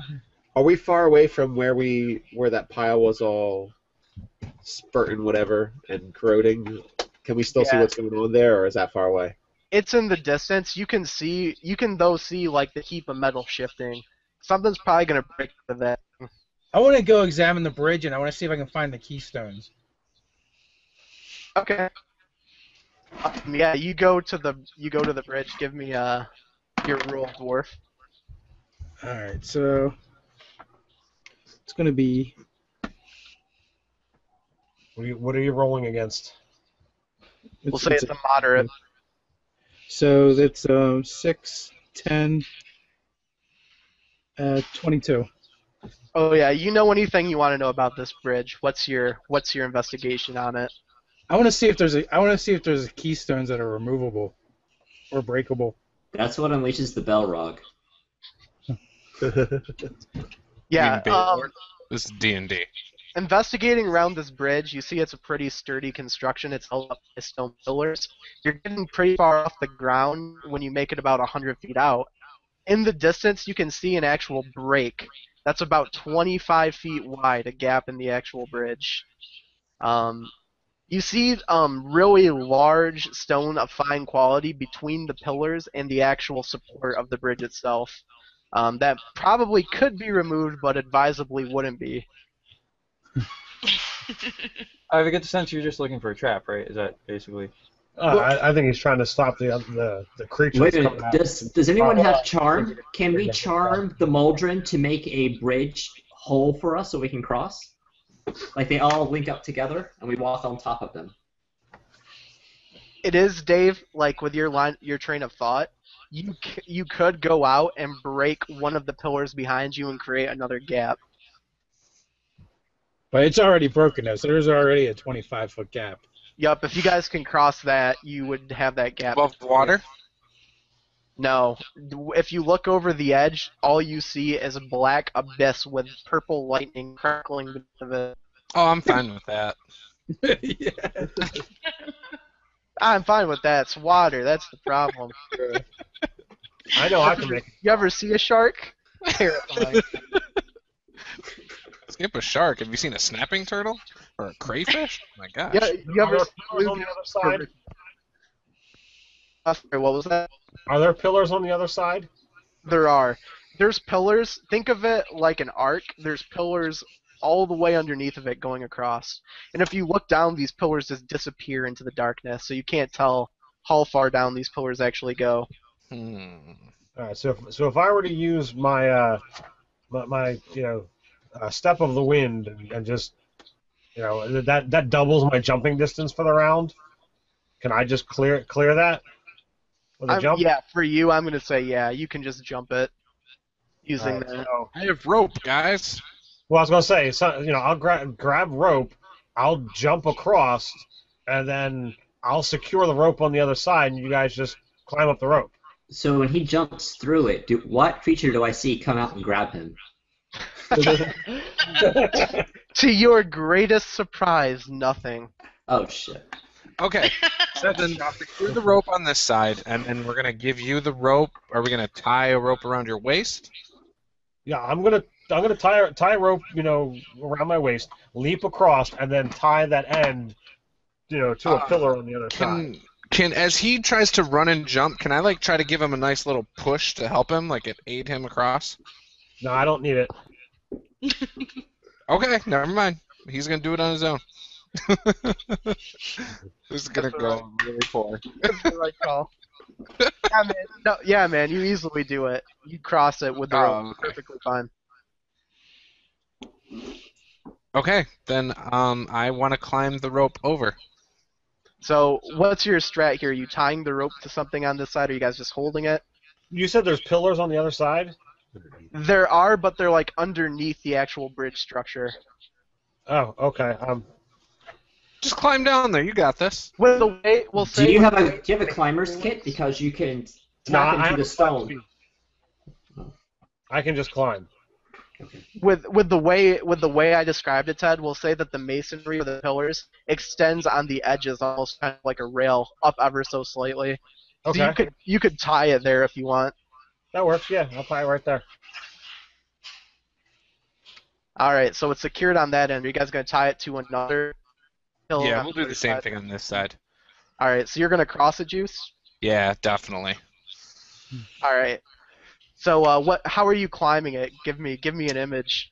Oh, okay. So if the rope's across, I'm gonna try and climb over the top of it with my back leg, like a military crawl over the rope. So I'm on top of the rope going across. So it's an issue of balance more than anything else. Yes. All right, give me an easy dexterity check. I rolled a 17, and my dex is my highest stat. So You zip right 21. across. Yeah. All right, now two of you are over there.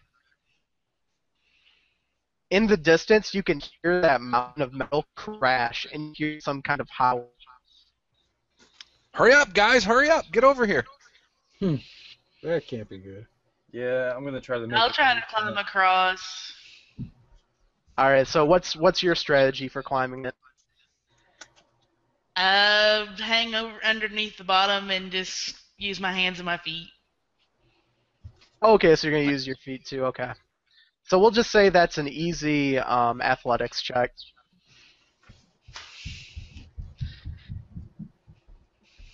An 8. Oh. An 8. An 8. I have a negative to my athletics. Okay, well, you get out about halfway, and as you reach for your hand, the shaking from this pile of rubble falling makes you miss, and you slip off and are now dangling from your feet. As a reaction, can I throw my whip at her to see if she can grab it? Not as an attack, just as here's the whip. Yeah, sure. I like that. Yes, make an attack with it. All right. I have an idea after this one, guys. So that is 14 plus 7 for 21. Yeah, are you trying to whip her arm or something? Yeah, I'm trying to whip her arm to make the one that's not dangling. I mean the one that's on the rope. I'm gonna leave. The one that's down, I'm gonna bring up. So. All right, yeah, you basically wrap it around her arm. Okay, do I need to make a strength check to see if I can hold on to her? Yep, we'll call it. You're a dwarf. Not you, but one dangling. Oh. Sam, you're a dwarf. Yes. All right. Yeah. So we'll say it's a moderate. Weird. I'm sorry. The Hunger of Hater? That's a good one, I believe. Oh, do you need me to roll? Yeah. Yep. Just do a moderate strength check. I fail. My strength is 10, but I rolled a 4. All right. So you pull it to try to bring her up, and I'll let you describe how this happens. But the effect of it is it basically recoils out of your hand, and she starts swinging, and the whip goes into the pit. So below me, there's actually like a bit of slime on the bridge, and as I'm pulling her back, I mean quite skillfully, I might add, I slip, and as I slip, the whip just comes out of my hands, and I fall on my back, prone, and she's just left swinging here on the bridge. All right. So Sam, I want you to make another strength check, another easy. Easy for most. 17. Okay, so you managed to stay on, but now this rope is viciously shaking. You're going back and forth, just like swinging like the sphere on Pendulum? like a grandfather clock, yeah, like a pendulum. And the rope is actually starting to look like it's fraying towards the ends. Oh. That's not good. You can hear stomping starting to come your way in the far distance. Play to this thing. Have fun. I'm looking at something. That's this juice. So what's happening? Who's doing what? I'm stuck on the rope. I thought she was trying to pass and get off the rope. I would like to turn around and look to see what's approaching us. You can't see it yet, but from the noise, like the weight of the actual shaking, it feels large. I really wish I had the jump spell. Right, yeah, I was. We should have some better. All right. Well, I'll tie my piece of the rope around the column next to me, and then I'll try and toss her this rope, like the other end. I'm going to try to move towards the noise and try to buy them a bit of time so everyone can get across while I'll confront whatever's coming. Okay. Good point of inspiration, Posey. That's pretty cool.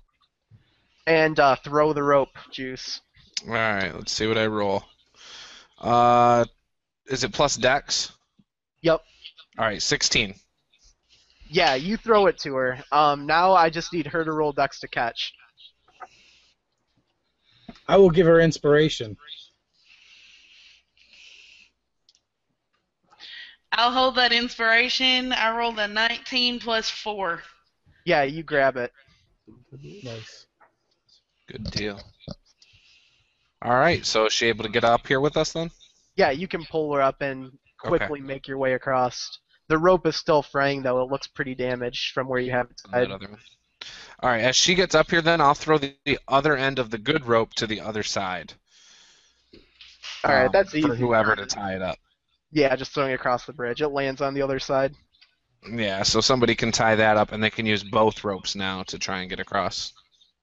At this point, the vision of what's coming just starts to cross Posey's character's eyes. What it looks like is this. Uh-oh. Yeah, let me get this up here.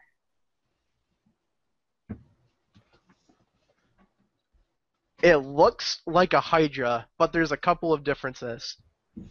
It's actually oozing some brown substance out of its pores, and it has 7 heads instead of the standard 5. And on the tips of its heads, it actually has brown antennae sticking out of each head, a pair. Oh, guys, look! It's got extra flavoring coming out of its pores. You said antennae. Antennae. Does it look like this antennae is used to corrode metal? Yeah, you would think it does, putting everything together. Excellent. I pull out the greatsword that I just had, and I am going to cast Firebolt at it if I am 120 feet away. Yeah, I'll let you do that. We'll say it's 120 feet. All right. Since this is a large creature, is it easier to hit or is it huge? It's huge, like it's big. All right. Is that an advantage? No. Yeah, we'll give you advantage for fireball. All right. So that is 18 plus 5 for 23. Okay, so you smoke one of the heads for 23 damage. Oh no, it's 23 to hit. 23 to hit. Oh, okay, Yeah. yep, that hits. All right. So that is for 7 points of damage. Okay, and And I will attack again with an extra attack, and I'm going to yell at my friends to get going to just run across the ropes. Yeah, tightrope it. Run it. All right, so that is 21 to hit. yeah, that hits him. Okay. Same head for 14. For 14, okay. The head is cleaved at the base of it. It looks like it's going to fall off, but barely dangles on. Does it look like it's starting to regenerate, or is it fire damage No. keeping it back? The fire is stopping it from regenerating. Okay, great. I'm yelling at them to go. Ain't gotta tell me twice. So I'm gonna try to gracefully make my way across, foot over foot, sort of. There's 2 ropes, right? Yeah, there's 2 ropes. Yeah. So I'll carefully positioning my feet as I go. Okay. Yeah, just do easy athletics. So DC 13. All right, 18 and a die. 17 then. Yep, you easily make it over. All right, I'm gonna try and go next. Unless you're gonna go. Go ahead. All right, I am not gonna go over gracefully, so I'm gonna just pull myself on it. So I guess that's gonna be like underneath, hand over hand. Okay. Yeah, we'll just call that, we'll call it an athletics, same thing. That's good. Yep, you're going to rely on strength. Something. 22. Yep, easily make it. Excellent. I'm glad that was not an 8. All right, so that's everybody? Except for me. And I have a... Oh, that's not good. I have a... No, it's athletics, thank God. That's a 12. That's what you rolled? Oh. That's my total, is 12. Oh, your total is 12? Oh, how were you taking it, Dave? The same way? There's two different ropes, right? So Yeah. I'm going to be standing on the one and then holding the other. Okay, so you like one of your feet missteps and you fall down and catch it. So you're kind of you're not even dangling really. You're 1 foot off, 1 hand off, but you're still holding on to it. And I'm gonna say you'll be able to recover fine and make it. Right. The one rope though, as you get to the end, starts to fray. It actually rips as you take a step onto the platform. So there's 1 rope left. Yep, 1 rope I mean, there's left. hempen rope. I just want to point that out. So everybody makes a before difference. has made it across, right? Yep. The I'm Hydra safe on the other side. I'll firebolt this thing. at getting attacked by this vicious fire attack rages and charges forward with its maximum weight, but it doesn't even get close because he's 120 feet away. So it closes about a third of the distance. Was there room Excellent. between the fighter and this creature? Yeah, lots. Yeah, just all right. Grab the rope, cut it loose, and we'll pull you up. That's what I do. Okay. Yeah, with all of you pulling the rope up, we'll say you're able to do it. Well, just to let you guys know, I weigh 112 pounds, so not a lot. It's light, yeah. I weigh less than that. So you guys are up. The Hydra makes another move. It's about, I would say, 50 feet away from you on the other side of this chasm, and you can see it is large. Like, in height, probably 20 feet with its head standing. Wow. Can any of you spellcasters do something to slow him down so we can run away? Yes, Well, I can. Ray of Frost. I was thinking as he gets closer to the edge, I could try greasing it so he could just slip and fall into the chasm, maybe. No, Ooh, I like let's both of us do Ray of Frost right on the ground before it, so that way not only does its speed retarded, but it might also slip. Well, grease would do the same thing. I would do grease. Yeah. Grease. But is grease going to be doing 2d8 points of damage? I think it's large enough that 2d8's not really going to mean much. All right. So the I him agree. falling and having better resolution, maybe. Well, I mean, does he look too large that he couldn't even fall into a 25-foot gap? It looks like he could slip off. Like, it would be hard for him to make it over that gap, I think. all right, Ryan, why don't you cast grease? Yeah, So, I'm basically I'm holding until he gets close, and then when he looks like he's reached the point of no return, if he's gonna like try to do a run jump, I'll cast it like 30 feet before the edge. I am going to cast Ray of Frost on the other edge. So even if when he jumps to leap on, maybe he just gets his claws on there, but slips off because it's too icy. Or because it's frozen, it shatters because it's ice. He falls to his death.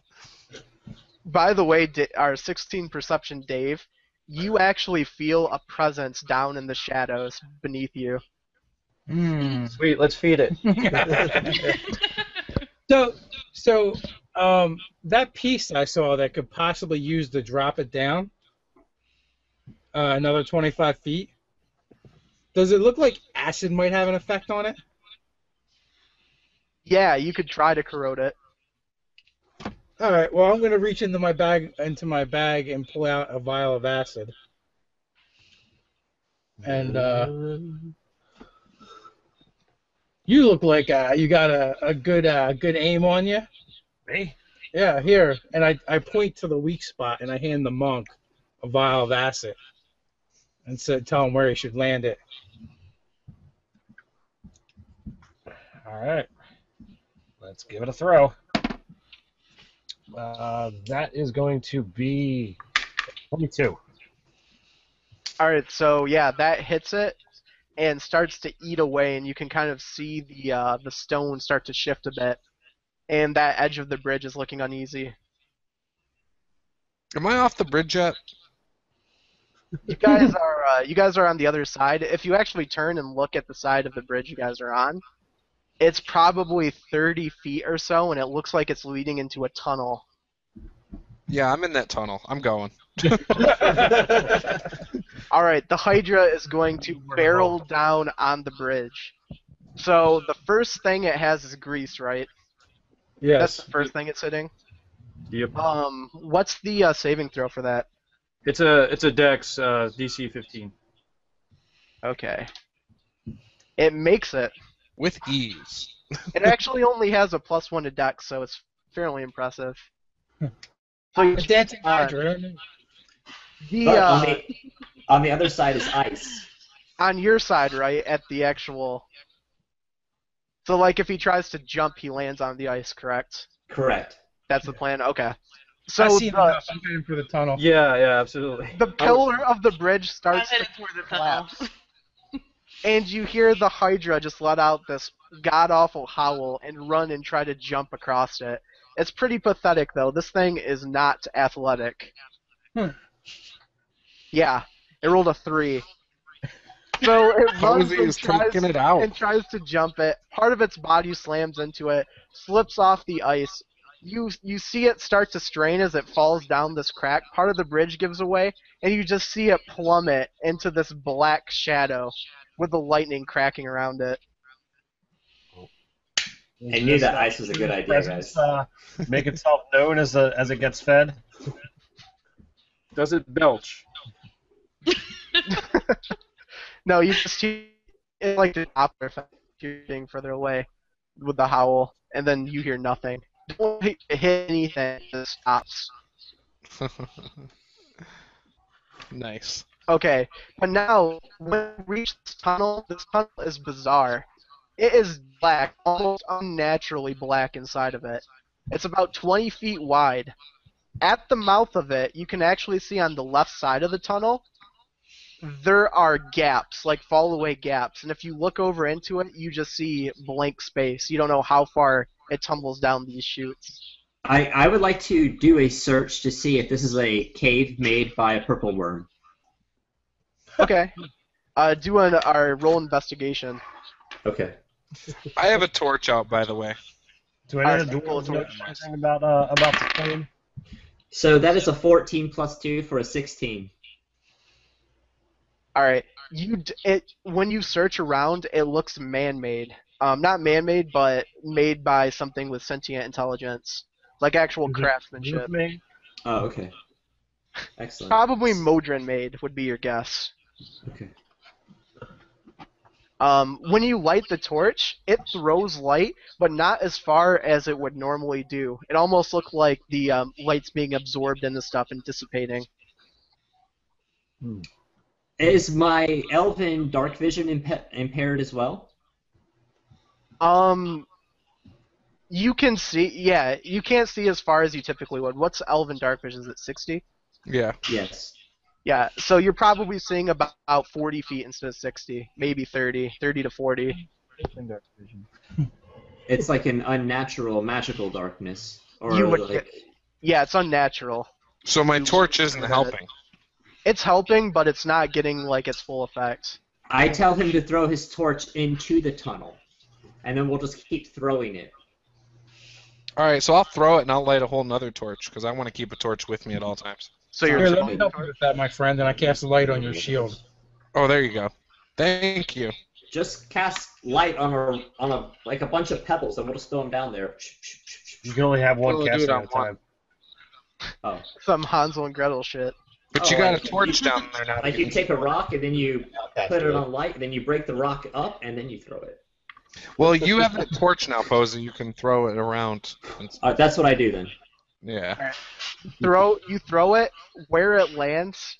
All you see is square stone floor like tiles, but nothing. The left side still appears to be empty, like it's a pit. The left side seems like a pit. Yeah, like it's a long trough that just goes down into some chute. Is there anything? Is there like a rail on the other side? There isn't, but every now and then since you threw the torch, you see that there's an actual walkway that goes over from your half, where there's actual floor, into the wall on the left half.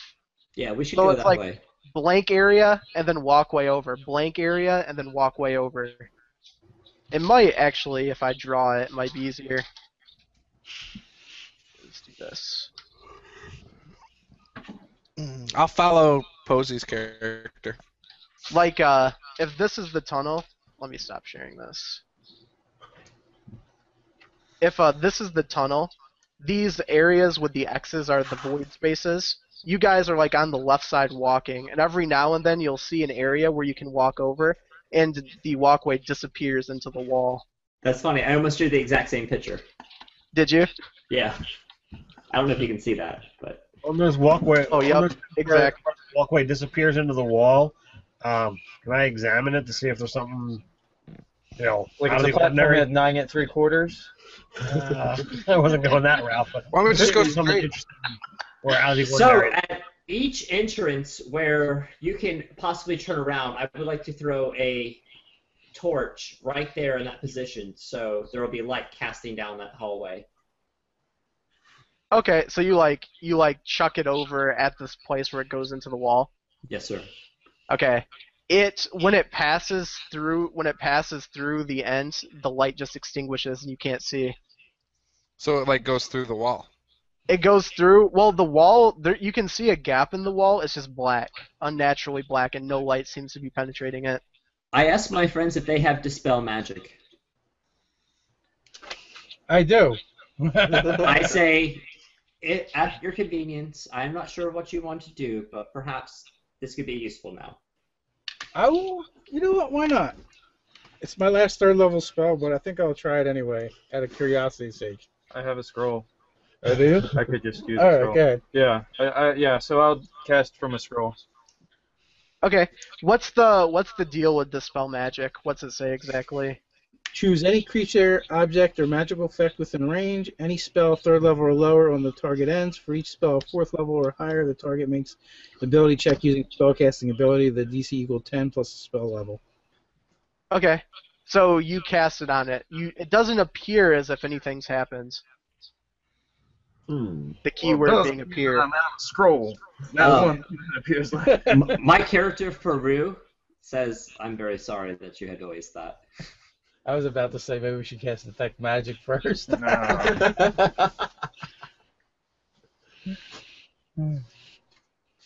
of a bitch. Well, I'm going to suggest we just keep skirting that area and stay on the walkway. Yeah, Well, we're not going to be able to see the creature that comes out of that area. Well, that's why I got my back to the wall. So, my character's fairly stout. Would you like me to come and protect the dwarves? I think you should lead the way with your awesome sword that you picked up. All right, I 112 pounds. I know. So you have this 112-pound elf leading the way. Yeah, I'm like 30 pounds. What's your passive perception? Go out in front and be our trap finder. My passive perception is 13. 13. Okay. So at the first point where you actually cross one of these doors, when your foot touches the ground that's actually like lined up to go into the door, you feel the ground move lightning quickly, like you're on a conveyor belt, and it whips you towards the door. And you can actually hear the same thing happening in the distance, like a bunch of conveyor belts just sprung to life. And I need you to make a DC check. Okay. Jesus. DC for which kind of ability? It would be dexterity saving throw. Oh, thank God. Can I use acrobatics with this? Yeah, I'll let you. Fuck yes. +7. Alright, so it's 11 plus 7 for 18. Okay. So when you step on the actual conveyor belt, your foot gets ripped out right from under you and you fall on the belt. What you guys see is Posy's character getting carried away across the actual crevices, and you see a flash when he goes through the actual shadowy-looking door thing, and you see nothing else. My guy just laughs like. James, stop this crazy thing.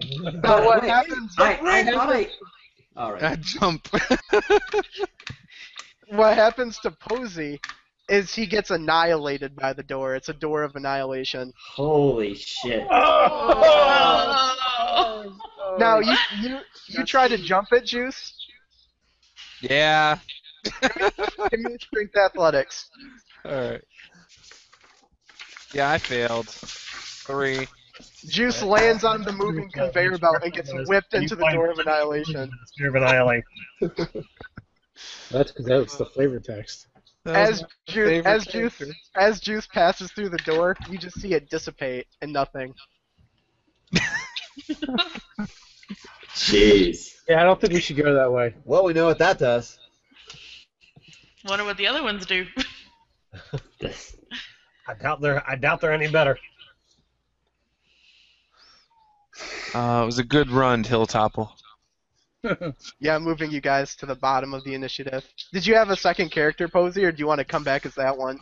Yeah, I'm coming back as Chump, Longhammer, Fighter, Battle Master, Cleric, Oh my god. Mountain Dwarf. Another dwarf. Another dwarf. Yeah, you This is know. all dwarven. Okay. So I'll place you guys at the bottom here. I want to try to jump over the conveyor belt. You going for the jump? Alright, give me strength athletic. Why are you suicidal? 20, not natural. Yeah, you jump right over it and land on the other side.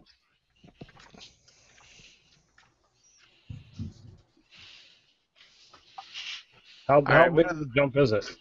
Not very far. I would say 20. I mean, far enough to be a risk, 20 feet, but doable from a run.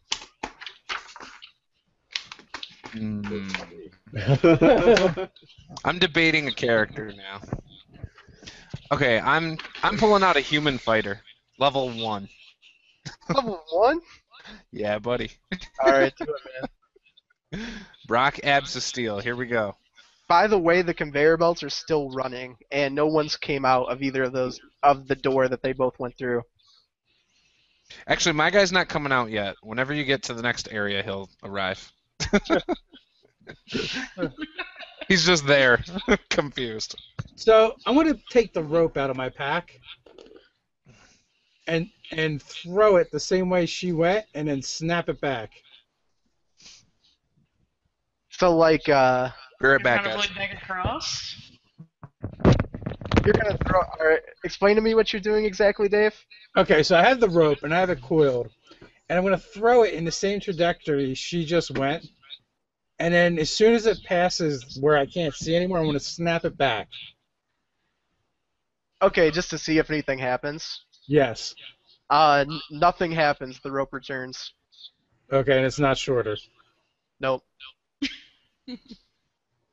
All right, so Try throwing it and having her secure on the other side or whatever there is there. The conveyor belt is whisking it to the left or to the right. Yeah, it's whisking it like where there's those void areas. Let me show you guys the diagram again. Like, this is the wall. Hey, does anybody mind if we take like 2 or 3 minutes? I'm okay with it if you guys need to. Yeah, we've almost been playing for like 3 hours. Yeah, it's pretty intense. get spider climb. Okay, it's like this right here. You guys are on this walkway. Every time you come to like one of these little areas where it crosses over, all this is void. There's like a wall right here, and it just disappears into the wall. But the conveyor belt runs like this. It almost disappears on the wall you guys are standing next to, like it goes into a grate or something. All right. Well, I'm although I'm a good jumper, I sometimes am a bad dice roller. So I'm just gonna go with what I'm prepared for, and I will attempt to just climb the wall. Or not attempt. I will just climb the wall and go around the conveyor belt. Oh, cool. All right. We'll say it's just an easy athletics climbing. Well, no, I have the gloves of climbing. Oh, you have the gloves. Yeah, you're good then. You're on the other side. I'm gonna see the monk do that, and I'll say, I think I can do that. Famous last word. Yeah, it's DC 13. Oh, natural 20. Yes. I've got a 19. Oh no, Oh. athletics. Oh, okay. I've got like a 26 on my climb check. You make it look easy. I'm going to. It looks like you could use some help, my friend.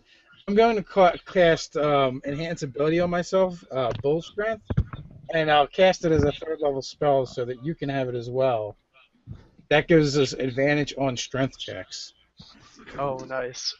All right, I have a couple ideas. Double 13s, which is 19. Yep. Easily make it. All right, I'm gonna roll in the box. All right. 17. So that's a What did 16. Yep, you guys are good. Andrew, I'm going to level my guy to level 7, so he's not going to arrive until I'm done. That's okay. All right. Okay. So yes. what's up? Sorry, Posey. Oh, I wanted to see. So Chunk Longhammer comes along. His face is like red clay mud that's been sculpted, and he has a constant frown on his face. He walks over to the conveyor belt. Does it look like something that can be attacked and dismantled so it stops whipping in? Yeah, the wall that's next to you, like the wall to your right, there's an actual like grate where the conveyor belt disappears between the floor and the wall. You might be able to like jam something into it to dismantle it. So I do. I jam a javelin. Alright, when you stick the javelin in it, you can hear a grinding noise, and in the distance, you actually see other conveyor... Well, you can't see them very well, but it sounds like some kind of material is slapping against other material, like it's getting held up. Like they're all getting held up. Right, like you derailed an entire network. That I run across all of them at once. Alright, so you just take off running like a madman. Yes. Alright, there's 5 conveyor belts. You make it all the way to the end of the conveyor belts. And the scenery changes a little bit. the void on the left side of the tunnel disappears, and you start to see weird cylinder-like chutes above your head. Hmm. Like this is like an Uncle Lupus gonna pop out of one. Could be, yeah. Like that's the type of chute that it looks like, and they're lined all the way down the hall. And I mean, you're having a real hard time making it out because you don't have light where you're at. Oh, dwarves can't see in dark? You can, but it's still that magical darkness, so it's like reducing the potency of your vision. Oh, then I just cast light on the floor itself. Okay, so the floor does light up, and you can make out the chutes. All right. So I look into my backpack and I pull out some of these robes. And am I tall enough to put it into one of the pipes? You are not. Oh shit. I pull out my little stool out of my backpack. I set it on the ground. I step on top of it. Yeah, I'll say with a jump you can make it off of the stool. Okay, I do that. All right, you're like gonna try to plug it up with it. Yes, sir. All right, you stick it in there and it gets plugged, but nothing happens. Okay. Well, I'll just wait for my friends. Are they coming across? They're on the other side. What are you guys up to? Well, yeah, I was going to keep going until all the way across. I'm gonna follow him. That was a good idea, right, guys? Yes. You're basically following his footsteps. All right, so when you get in there, the cloth that you plugged it with, Cozy, is actually starting to get black.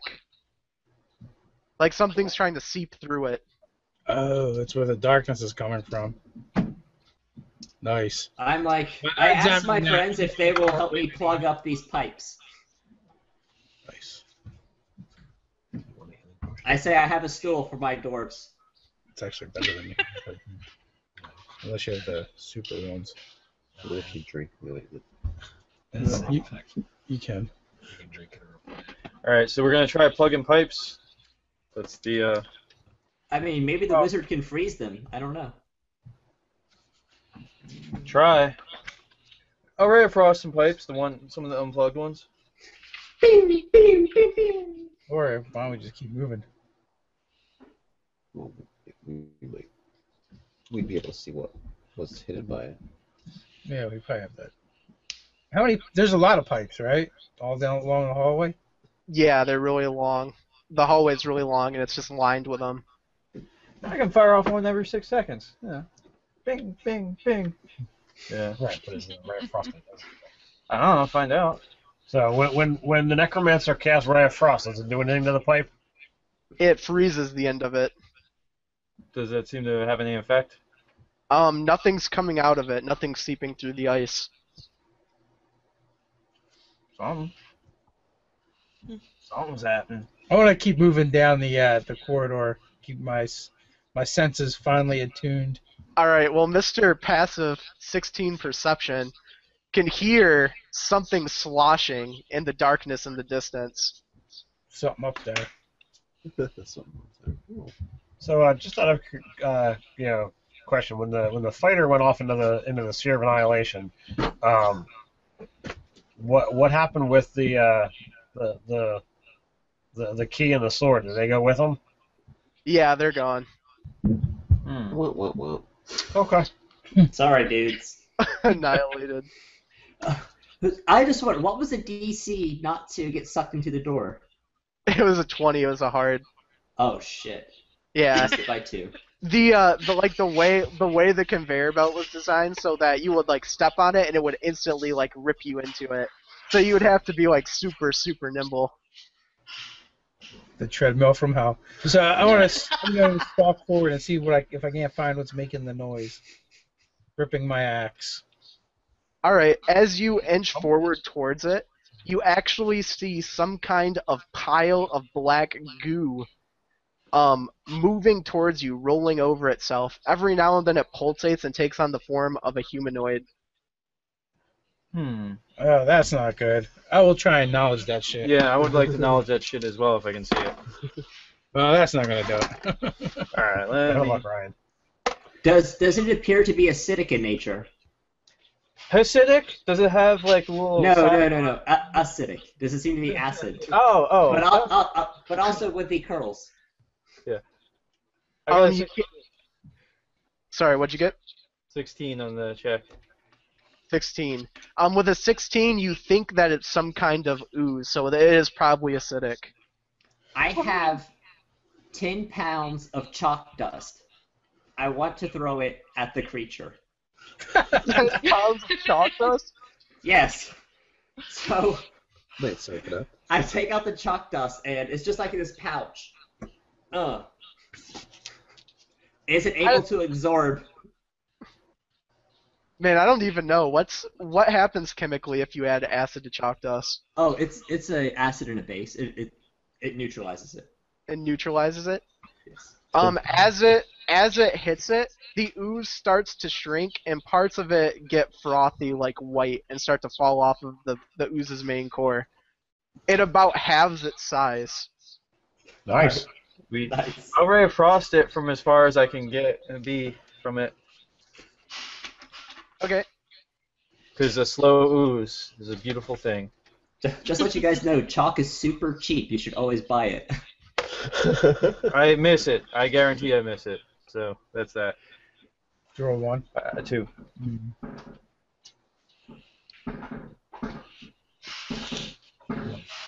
So what was it? I rolled a 2, sir.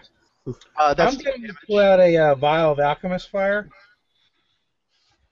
and lob that at it. okay. Roll that I also rolled a 2. with the alchemist fire. Was that damage or to attack? Like throw it? That was the hit. That was the hit. Oh wow. Okay. So it goes errant and hits the floor and actually sets the ooze's trail up in fire. And it's slowly, you can actually see it in the background, the fire is slowly creeping towards the ooze, burning on its trail. Oh, nice, like a fuse. It's like a big slug. Oh, Okay, actually roll initiative. I guess that means it's flammable. Alright. Now I get a 20, son of a bitch. Andrew, I got a 15. 15? Yes, sir. Alright. 15. What were the rest of you guys? Ted, Nate, 21. Ryan? Ted has an 11. Nate has a 17. Yes. I have a 21 with a +2 to Dex. I have a 20. Okay. Alright, got those. Let me put you guys in order. These large games, man, it's hard to keep everything straight.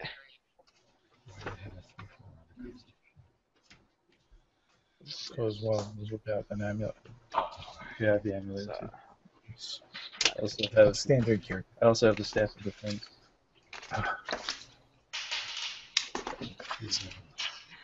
The loves of swimming and climbing are very useful. Okay. You only have 3 items though. Yeah. Well, 3 tunes. Three Yeah. tunes. Yeah.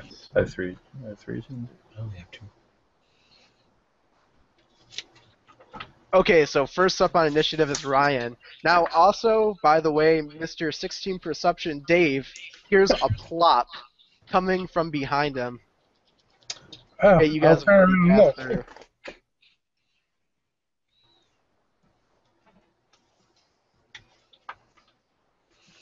Alright. And Yeah, it looks Ryan's up.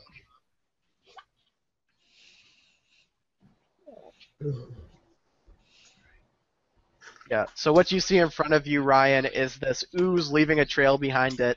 Now turning into about a half size of a man, probably something close to a dwarf. And still making its way methodically towards you as that trail behind it is flaming. So, how fast is it moving and how far away is it?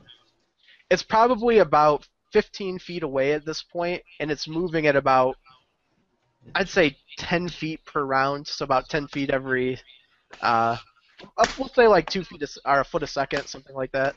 Okay. Well, then yeah, I'm gonna try again to Ray of Frost it and see if it has any effect. Because if it's already moving slow, that'll keep it from advancing. Okay. All right. So that's going to be. Yeah, you get your stat bonus as a modifiers for the attack, right? Mm-hmm. Okay. So that's a AC 21. Yep, that hits it. Okay. So let's see. If it moves at a 10 and I slow it by 10, that means it effectively has a move of 0. I do 7 points of damage to it, cold damage, and I move back. Alright, so it ceases to move, like it's rooted in place. Sweet. Does the cold just seem to negatively impact it? Does it do what, sorry? Does it seem to negatively impact it? Does it seem to hurt it? Yeah, it's almost like it's freezing up all of its movement, just not its actual like speed. Like it's now barely moving at all. Okay. Excellent. And that goes to Sam. Another one? You can't. Dave heard something behind him. You guys haven't seen anything though. Okay, still nothing to see. Isn't the floor on light? Where you guys are at, are actually it would be where you guys passed through before. So yeah, you can actually see an ooze in the distance. It's actually where you tried to stuff the tube full of clothing. It's actually seeped through it and is now fallen on the ground and comically is dragging that garment in its trail. It's like wearing a costume. It's like an ooze in clothing. Coming at you guys. Ooh, cosplay. The best kind. And it's up to Sam on initiative. I'm gonna try to shoot the one in front of us with the crossbow. Alright, yeah, sure, go for it. 22. Oh yeah, you nail it. For 5 points of damage. Alright, the crossbow bolt hits the ooze, and instead of like going into it like you would almost expect it to do with something gelatin-like, it actually makes an impactful noise. Perhaps because of the freezing of it, but you actually see part of the ooze like shatter and fall in like cubes around the front of it. Ballistically, cool. You've like made a hole in the front of it. And it goes to Dave. So is that trail still on fire behind it? Yeah, and it's still encroaching slowly up at it. And now it can't move. I'm going to thunder wave it. Oh, I plugged my ears. Yeah, this is going to make a huge noise in the tunnel. It absolutely is. So it'll take 5 points of thunder damage. And be pushed back into the fire. And it has to make a con save. Oop. 15. Oh, it critted it. That bastard. Alright, so it doesn't get pushed back and takes half damage. That's one nimble ooze. That's not nimble. Okay, so it's Alright, it's the ooze's turn. So what happens is the fire actually hits it hits this mass of the ooze, and the ooze blows. Like volatilely. Like something set off a nuke or some shit. And what it actually does, how close are you guys to the ooze in your minds? I was 15 feet away, the edge of my spell. You said it was 15 feet away from me when I fired, so I would have fired and then moved back away. Okay. What? Yeah, so you would have been. Yeah, you about were 30 enough movement. 30. I never got any closer. Okay, so Dave's the only person. Dave's the only person within the explosive radius. What's up, Posey? Oh, I thought I was close to the one that was seeping out of the clothing. You are. Yep, you're Okay. fine with that one. It's the one that they're fighting further down the hall. So what happens is when this thing gets hit by fire, it goes nuclear. It basically blows up, having the same effect as a fireball. Holy shit. At least I have resistance to fire if I were in That's the 8d6? It is. I do have a ring of fire resistance as well. Nuclear launch detected. Okay, you want to roll DC save, Dave? Not really. We'll call it a 13. Oh, that would be a 1. A 1? That would be a 1. Oh, Alright. So you end up taking the full damage from it, which in this case is 32 points of damage. Okay, I have a ring of fire resistance. Alright. Yeah, so reduce it by whatever it does. Yeah, so I take half. So 16 damage. The ooze is just all over the place now at blue. Oh, man. And Pulling the it stuff goes out of my beard. it goes to Nate, with this ooze now crouching up behind you guys. And I should point out, Mr. 16 Perception hears 2 more plops in the distance. In front or behind?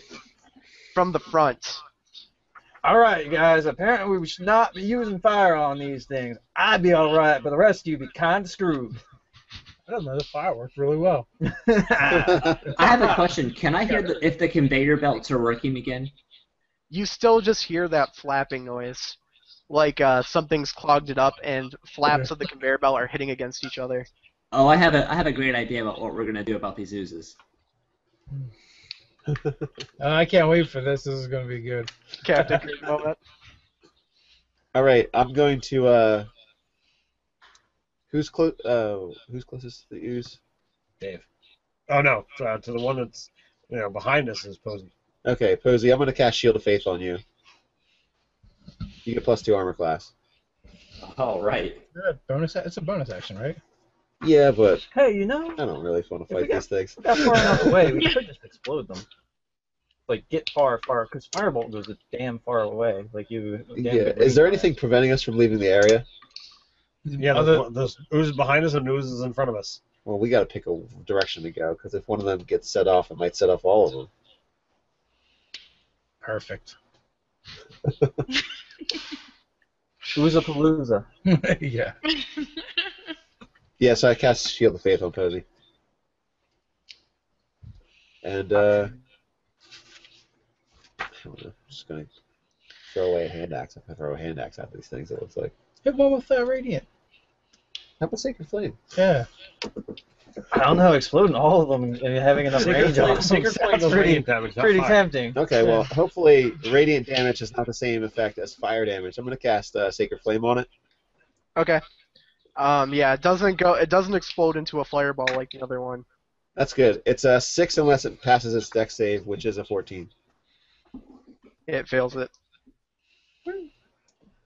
So are there oozes spawning like to the front and the back of the party? Basically, is what's happening. They're slowly coming out of the tubes that weren't frozen. Huh? I wonder if we just freeze the tubes.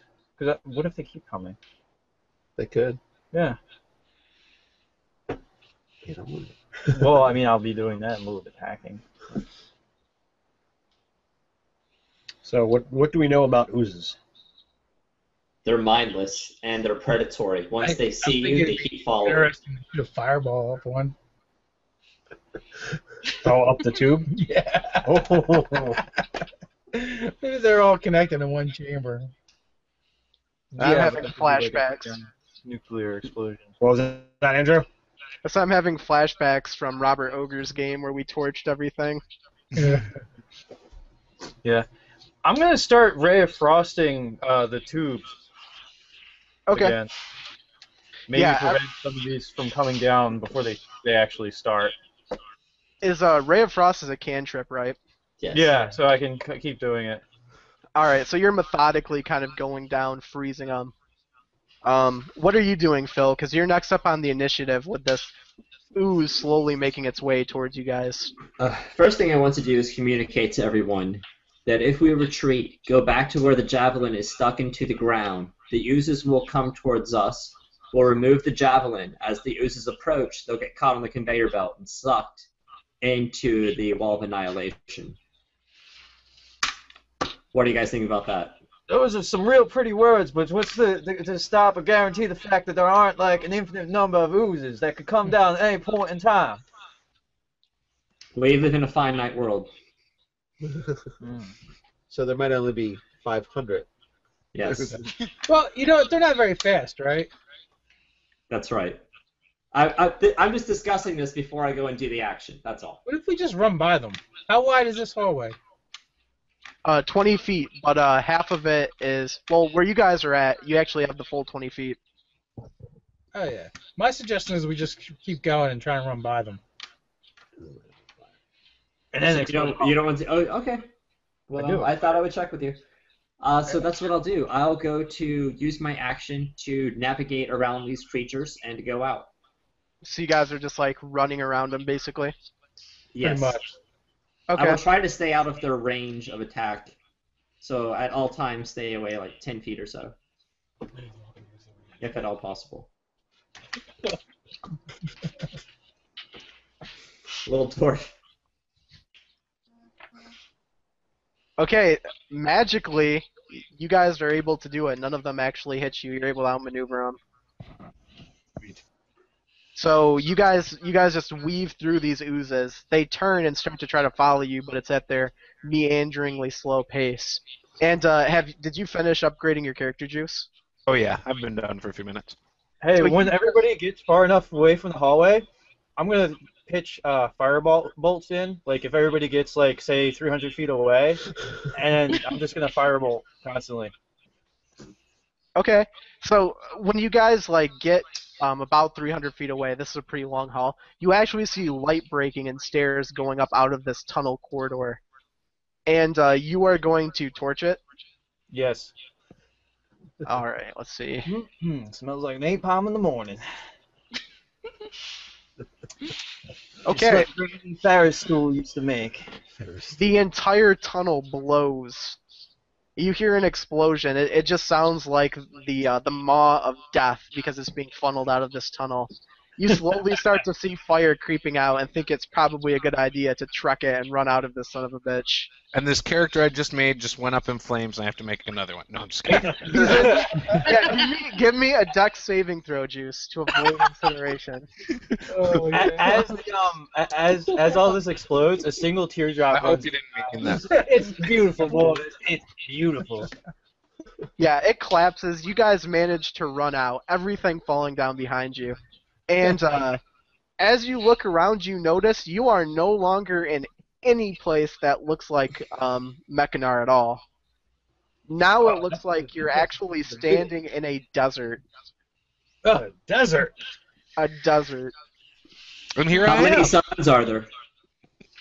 Give me There's back. only one Go. sun. Okay. Only one sun. Well, that's a reassuring sign. And what you see in front of you as you come out, you're kind of like coming out of the side of a mountain.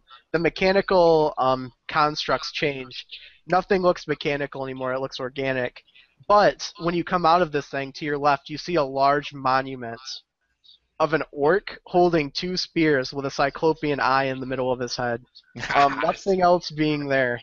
And something strange is written, engraved upon a stone. Can any of you read Orcish? No, sir. I do have the comprehend languages Wait a ritual, if need be. Orcs can't read and write. So racist. You, sir, are right. And be careful, Andrew's gonna kill your character on sight. Poison dart shoots you in the neck now. Do we care enough to see what this funny writing might say? Yeah, Mike, give us a clue. Alright. I'm gonna go ritualize this whole thing. Y'all just wait here a minute. I'll get this taken care of. And I'm gonna try ritual casting the comprehend languages. Alright, when you actually comprehend it, what it says is, here lays the prized trinket of Korzor, Slayer of Dwarves. And if you look down beneath the statue, you see a dwarven skull that's been bleached white. And in its head, cracked open, is a glowing green gem that radiates energy. Nice. Well, Well, you should grab that. before I relate it to the party, boys, you're not gonna like this too much, and then we'll go into the Slayer of Dwarves thing. It as you get close to it, it actually whispers something in Dwarvish to you. The hammer to all of us. To whoever's going to grab it, and it would clearly be in Dwarvish. What does it say? Can you understand Dwarvish? Who's ever picking it up? Yeah, I Everybody in understand the party is Dwarvish. dwarves, apparently, except for me. So who's picking it up? I'm gonna pick it up. Philip. As you reach down and you grab it, you hear the word vengeance whispered 4 times in Dwarvish, and your character is obliterated. So what I see is I get a vision of my brother, and he's on a beach, and he's being destroyed by a hail of arrows, and then it's nothing. Alright, so is this a lone statue in the middle of the desert? It is. Like, there's no other ornamentation, just this huge monument of the orc, those emblazoned words, and then the skull sitting there, the dwarven skull. And you just watch the dwarf walk up to it and touch it. It sounded like he heard something, and his body turned to dust and floated away. And the stone just falls? Yeah. The actual skull and the stone fall intact. The stone is still in its skull. Huh. I would recommend not touching that stone or skull.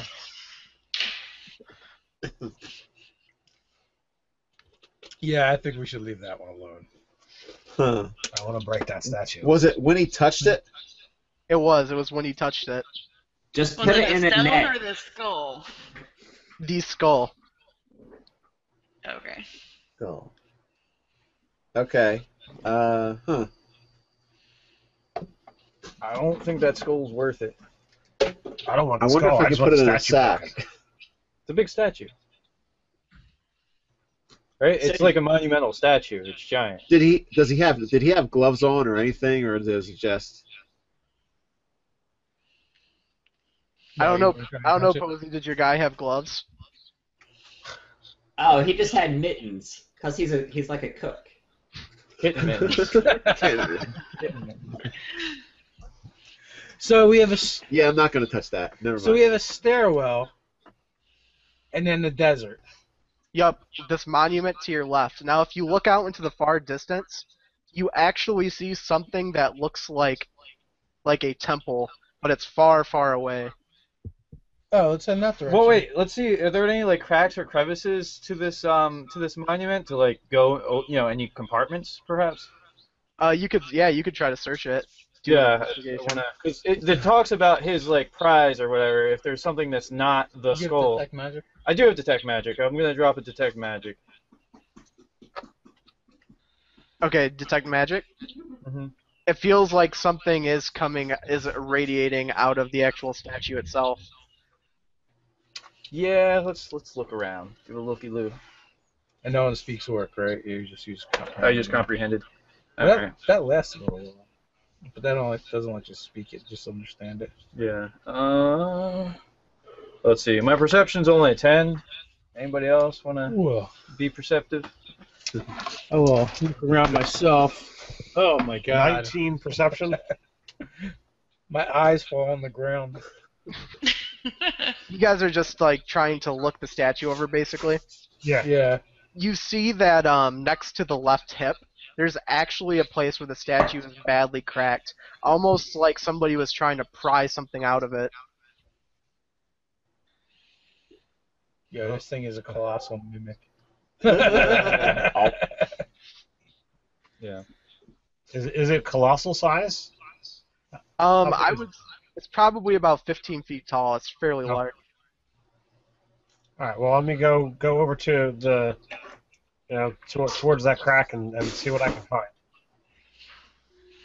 Okay, the crack, you don't see anything when you look at the crack, but it makes the structure look pretty weak, like structurally weak. You might be able to like topple it over by sticking something in it. Do your dwarven engineering thing. What Okay, can I stone cutting it? Sure, like if you use your lore to like look it over, you could easily like push it and basically topple the thing. All right, I'll do that. Alright, it falls over and breaks. The torso just snaps in half, and a weird ceremonial dagger comes falling out of the hollow innards. Sweet. Someone wants a dagger? I want to pick it up. I'll take a look at it. Are you looking at it with Arcana? Detect magicking it first. Seeing what it radiates. When you hold the dagger, it gives you the like most insatiable desire to kill a dwarf. I need you to make a wisdom saving throw. Yes. Red and gold, red and gold. That's a 15. Alright. With a 15, you're able to resist it. The bloodlust momentarily fades, and something about the dagger to you just says that it was meant to slaughter dwarves. I will put this away in case I do need to slaughter the wolves at some point in time in history. This will be my dwarf cutter +7. Now, I don't know about you guys, but I'm envisioning like the old Looney Tunes cartoons when the guys are like stuck on a desert island and they see each other as the hamburger and the hot dog. Stop making me hungry. I haven't eaten lunch yet. Yeah. So I'm gonna wrap that up in some cloth and keep that just in case. It's a good idea. All right, now when you're looking at this full vista, in the distance you're seeing the temple. About halfway between where you're at now and this temple that you're making out, there's an actual stone tower, very squat, thick, probably like 20 feet tall, with what you see to be a double door on the front of it. Hey, real quick, before we go, we never actually looked in the satchel that the Solar had. Okay, when you open the satchel, you find 3 things. All 3 of them potions in different size containers. The first potion appears as a pale green, gritty textured potion. If you smell it, it smells grassy. If you taste it, it tastes bitter. The second potion is gold and smooth in appearance, smells very sweet and tastes even sweeter. The third is a pink, thick appearing potion that smells like bread and tastes spicy. But you can't tell just by looking what the 3 potions are. Somebody with some kind of herbalism skill or something could try to make a check to identify them. I have medicine. I think that's the closest there is. Yeah, I'd let you do medicine. Yeah, the DMG download says if you the old 2nd edition style, if you just put a drop on your tongue, you can figure out what a potion does. Yeah, if you guys want to try drinking some of them, I'd allow it. We're dwarves. We can try. Yeah, I'll taste the grassy one. Okay, so when you taste the grassy one, it makes you feel light in the feet, as if you could jump over anything. Yeah, you need that one. I'll try the golden one. All right, when you drink the golden one, piss. Yeah, it's urine. No, faithfulness washes over your character. You feel very devout. It makes you feel like you could stand in the face of anything. Nice. Nate'll try the pink one. Whoa. I'm not drinking anything, especially not a pink liquid. I'll try the pink one. If not, I would. If it's not mead, I'm not drinking it. Drinking the pink one makes you feel nimble, very quick, like fleet of foot. Mechanically, what they are is the first one, the green one, is a potion of jump. It adds +10 to an athletics check. The second one, the golden one, is a potion of faith. It gives you +3 AC for 7 minutes. And the third one is a potion of potion of catch grace, which gives you 4 dexterity temporarily. So basically, potion's good for checks. Yeah. Stuff that could have been probably useful earlier. Who knew? All this tasting of potions makes me want to drink one of my healing potions. Are you back, Posey? Do you have another character?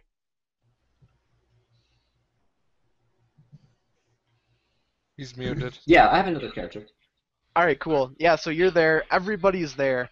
I mean, this desert is just vast and, barren. The sand isn't even the normal color of sand. It's very whitish. And the actual sky itself is a little bit red. And in the far distance, you see the temple. Halfway between you and the temple, you see the tower. And that's all you can make out. Let's go to the temple. What's behind us? Get it done. Mountains with a collapsed tunnel. Let's climb the mountains. What a jerk. I don't think we're out here on recreation. Alright, so are we going to the tower? Or what are we doing? Apparently we're climbing mountains. To the tower. We scale the sheared cliffs. You fall to your death. Vultures start pecking at you as you climb. Yeah, you saw what I did to Andre. You want me to find a pipe for you? That was brutal. So, is there enough time to expend the healing die? Yeah, go for it. Alright, so I expend the healing die, and I'm also going to use my healing rest.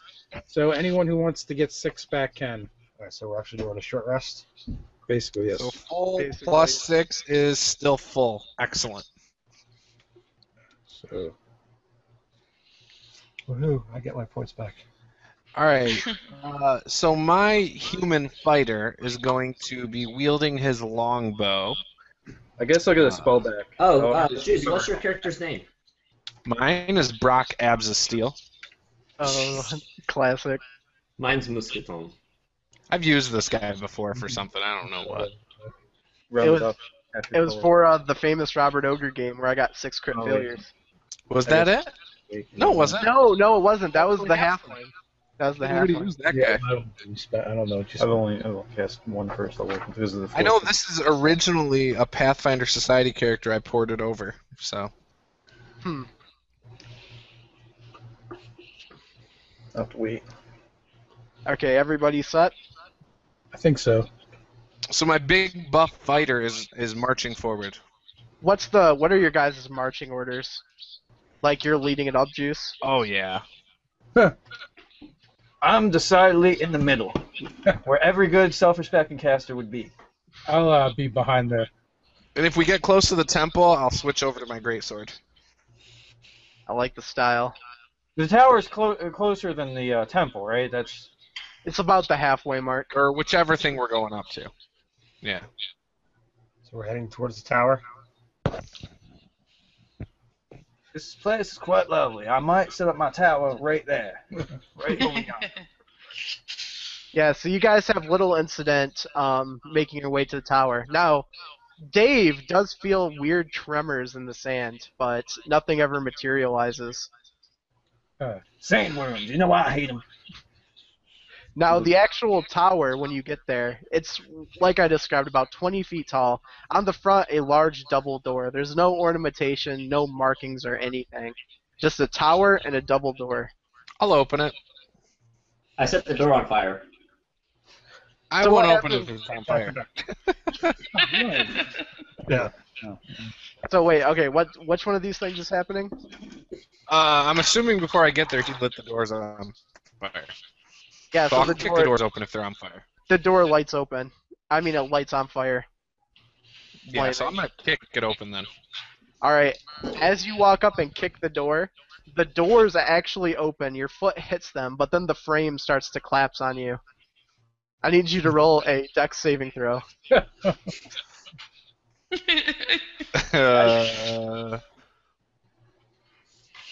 12? Okay, so what basically happens is the 2 doors fly off their handles, this frame falls forward, and your guy's disintegrated. Jesus! When the actual frame hits the floor, the tower disappears as if it was a magical illusion, and all that remains is some strange frame with ornate carvings around the actual frame itself on the inside, and 2 door panels that are on fire laying in the sand. So the only thing that was real was the door? And me. The door, yeah, the door panels of the frame. It's got disintegrated. Hey, My a human comes tower. up from the collapsed temple behind you. I've had more deaths by Oh, what, the annihilation tower? in this game than I've ever seen. I get shot. So Yeah, is there anything left of Juice's body? no, it's completely gone. No, you guys keep disintegrating. You don't give me much raw material to work with here. Let If me you go find go up- another character. If you go up and inspect the door, you'll actually see that someone like mechanized the bottom of it like it's a trap. Somebody trapped the base of the door. Alright, so he's done. Just make his brother, who's the same guy. He's just got a 2 added to his name. Nope. I got another one. I'll use a level 3 fighter. Blinky Fizzlepop is out of retirement. Oh no, not you just make all your fighters have red shirts. In your game? Yeah. He's By been the to way, far out worlds. Ryan, I need you to make another will saving throw. The dagger is whispering at you. Oh man. All right, I think I might have to leave this thing behind. All right, let me do red and gold, red and gold. All right, that's going to be good. That's a 23. Yup, you're fine. You once again suppress the whispers of the dagger. I'm going to toss it into the framework of where that tower used to be. Daggone it. This would have been a nice little trinket to keep around just in case, but it keeps trying to assert its will upon mine. This will not be tolerated. So you basically like toss it on the back of the now laying flat door of annihilation, and it disappears. All right. All right. Wait a minute. What do you mean it keeps trying to assert its will on yours? Oh, I didn't tell you. It kept on whispering, like, come on, build walls and stuff, which y'all seem like nice enough people, so I wasn't really looking to do it. But I was also thinking, I could run afoul some dwarves who weren't so nice like y'all. What? What? Well, then you made a good choice by getting rid of it. I think so. All right. That's Done. down. I have a Dave, level here's- 4. Oh, you're ready to go already? Well, I'm making him level 4, just so I can get the feat at least. What level was the last guy? I upped him to 7. Oh, he was level 7? Yeah, I upped him. That's unfortunate. Those doors of annihilation, man. It's okay. My Eldritch Knight Blinky Fizzlepop with heavy armor. Handles, hinges, knobs of annihilation. There's like the Annihilation Depot, like everything they sell does annihilation. Just wait till you So, see the house of as we're going annihilation. along, you can annihilate it. We can help. That's Every their time say. I see rocks and pebbles, I'm picking them up and sticking them in my pouch. Okay, so you're alright. You're like collecting them? Yes. Okay. As you continue to across the desert here, you can still hear these tremors, Dave, but nothing's materializing. Watch out, guys. There's something going on in the ground. You like cross over a hill, and on the other side here you see a lot of pillars. Like tons of pillars just sitting in the stands. Nothing on top of them, just pillars. And it's like kind of in between you and the actual temple on the other side. So they're just pillars out in the open by themselves. Yep, you can, and you see underneath of them some sort of weird coffin-like things on the ground beneath. But there's no roofing or anything above them. Can I cast Thunderwave? Is there a way to skirt them? Yeah, you could go around them. So a way So- to knock them over like dominoes. Just cast Thunderwave though. Yeah, I want to cast What's that with Thunderwave in the area. So when that goes off, you hear rumbling all around you underground. And Dave, it's probably one of those Weathertop moments where it's like a put it out, you fool, put it out. Who casted Thunderwave? I did. Juce Oh. Blinky Fizzlepop. Yeah. Alright. I named Blinky. So Dave can hear all these rumblings coming from a long ways away now. The alarm has been set off, so to speak. If there was anything there, it would have taken 10 damage. Something. Alright, Sam, I need you to make a dexterity saving throw.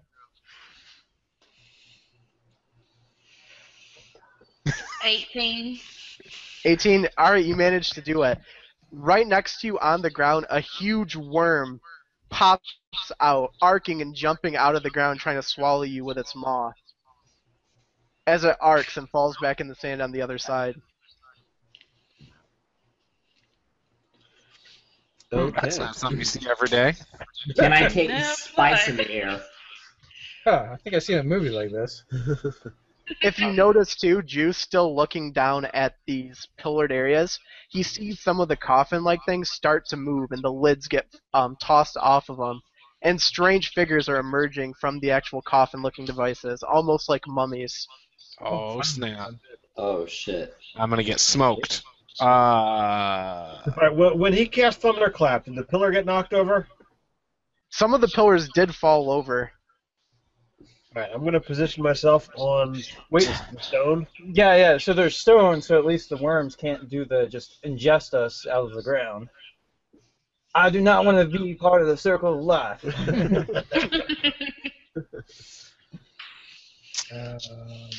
Mummy rat's really, really bad. Yeah, but getting swallowed whole by a giant worm is worse, I think. I think mummy rat's worse. Plenty of time amongst the dead. They should not be discriminated against. Some of my best friends are on dead. My guy was a gravekeeper. I have the hermit background. Gravekeeper. Do we need to roll initiative? If you want to try to fight the worms, you can. If you want to try to run down to the mummy-looking creatures, you can. Yeah, I'm running towards the mummies. Yeah, we'll roll initiative. Bone then. or bone? Which one happens? Yeah, we should probably make a break for the mummies. Out of the frying pan into the fire. Yeah. How far is the temple? The temple's probably a good 5-minute trek on the other side of the ruins of these pillars.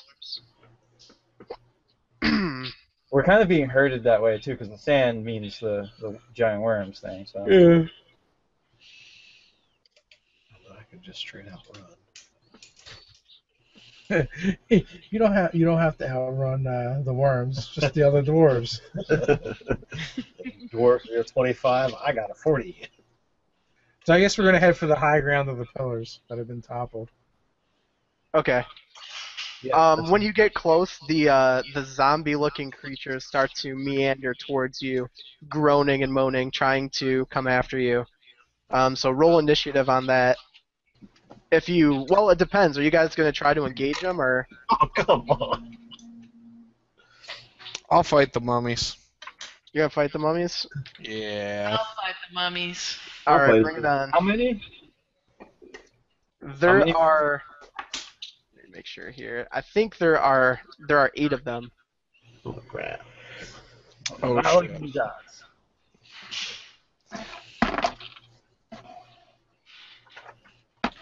So I got a 12 on initiative. You got 12, Dave?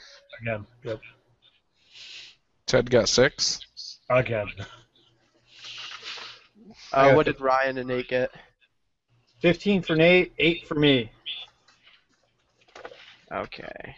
And what was yours, Sam? I missed that. 17. 17. Okay.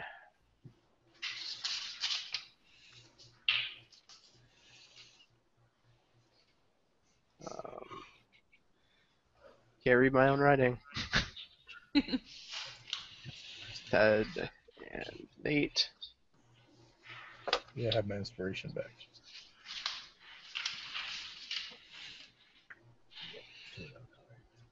What? 4. That's my modifier. Blinky Fizzlepop's motto is get rich or die trying. Okay, so Sam, you're first. I got a 16 plus 4 for a 20. Oh, you got a 20, Posey? Yep. That actually puts you first. Oh. How many mummies are there? There's 8 altogether walking towards you. The 2 that are closest, I want to do Firebolt, Firebolt. Probably, yeah. Alright, sweet, roll it. Alright. So that is a 21 for the first and a 15 for the second. Both of them hit. Excellent.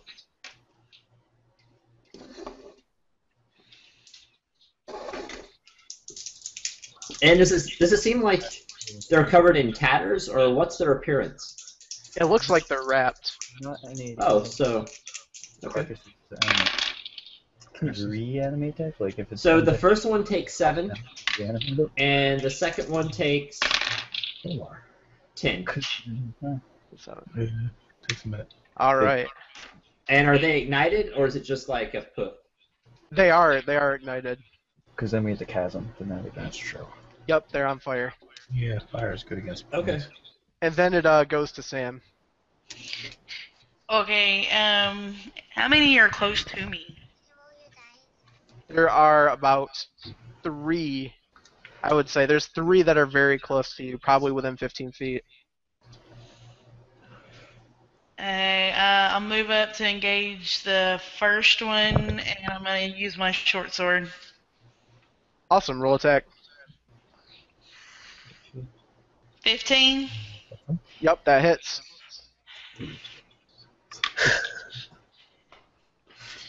For 9 points of damage. Okay, as the sword hits, you cut into its body, but when you go to pull away, the sword sticks. Yeah, 15 spells. Like your hand, like you pull your hand off of the sword, and the sword is now adhered to this creature's body. That ain't fighting fair. That right there, nah. Okay, I use my extra action to shoot it with a crossbow. Alright, cool, go ahead and roll. Is it time to play? 17. Yeah, that hits.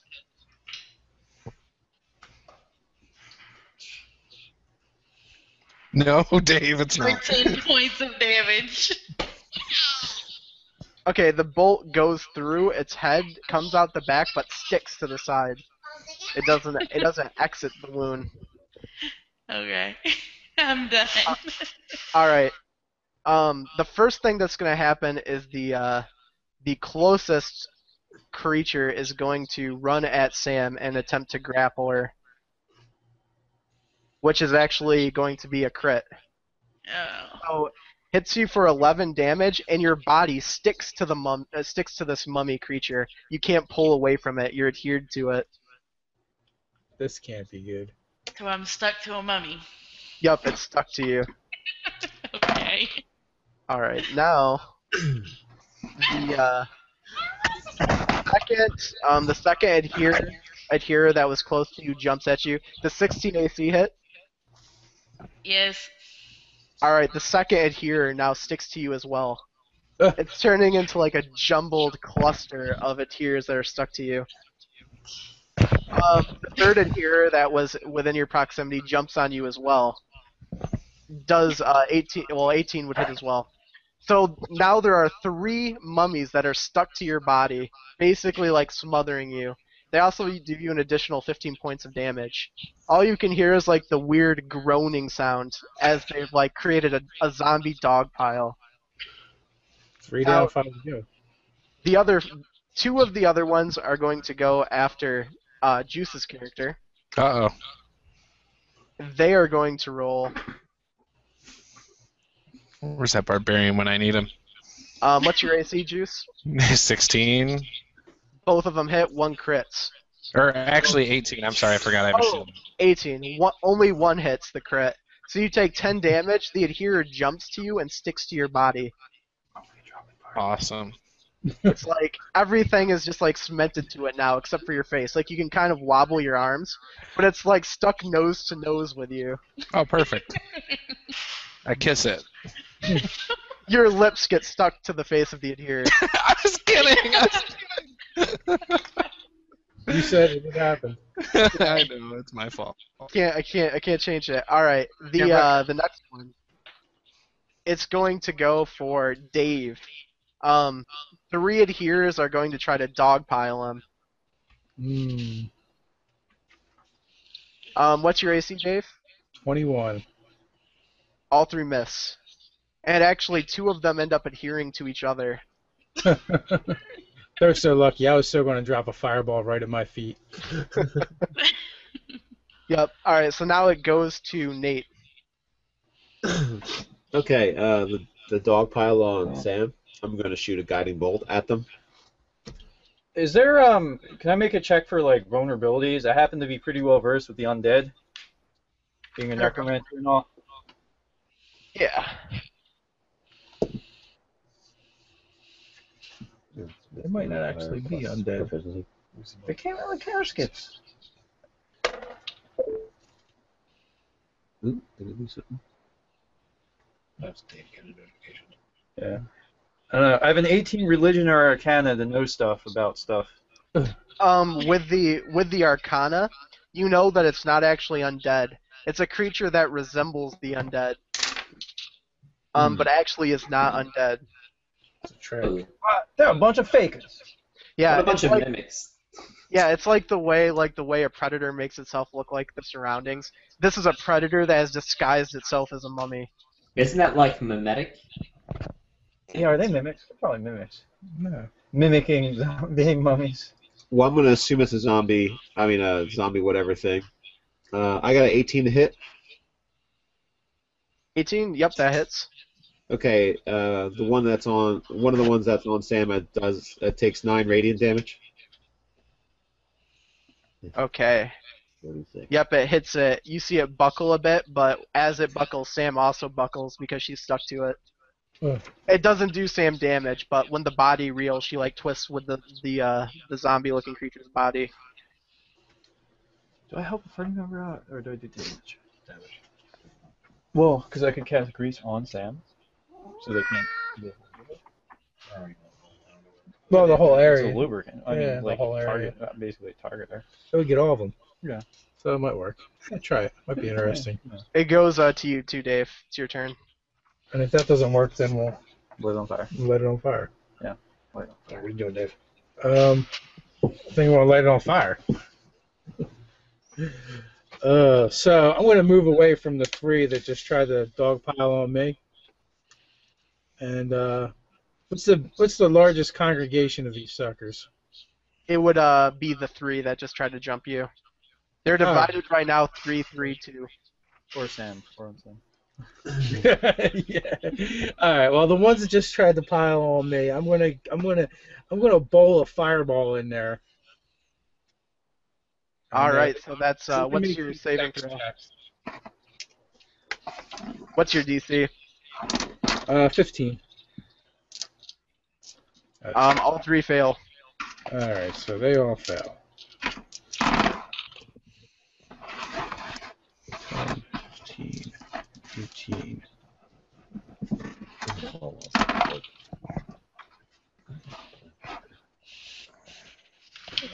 27 points of damage. Okay. Oh wow. None of them look like they're in good shape, but none of them drop. It was a very nasty blow. And then it goes to Juice. Alright, so this one that's on me, I'm gonna cast, let's go with Magic Missile. And all 3 are gonna hit it. Right here. 4, 5, 6, They're pretty dinged up. I don't know. 10 points of damage. Then I want to use my action surge and do it again. Nice. 3, 7, 8, 9, 10. So 10 for the second one. 10, okay. Yeah, once again, it's not dead, but it's in bad shape. Some of the bandage-looking material on its body is actually cleaved off. And when you get like a good look at it, you can see it's not cloth at all. It's almost like a thick paste that's being excreted from the body that's turned into something hard. Hey, Andrew, I wanted to use the rest of my movement to head towards the pillars. Okay, yeah, that's no problem. And it goes to Ryan. Didn't Ryan go already? No, I haven't gone yet. Trying to jinx me of my turn. No, I'm sorry. My turn. Alright, do I try and help Samantha, or do I try to kill something? It's your call. Alright. I'm gonna grease the area around Samantha. So this way, hopefully the lubricant will help her escape with the grappling stuff. I like it. Yeah, and do the best I can to stay well out of reach of any of these things. All right, cool. So you It's like trying to grab a grease pig. You throw the grease on. Now the zombies need to make the grease DC, and she needs to make the grease DC. Yep. So what's the? Sorry, what was it? DC 15. 15. Yep. I'm pretty sure that would be Dex. One of the zombies makes it. They're all connected though. All right. Yeah. So they all go down in a huge dog pile, smearing grease all over them. Everything's getting greased up. It might have made it easier to try to pry or to escape with like a strength check. Grease is like getting everywhere. But they're all still clumped together. And it goes to Ted.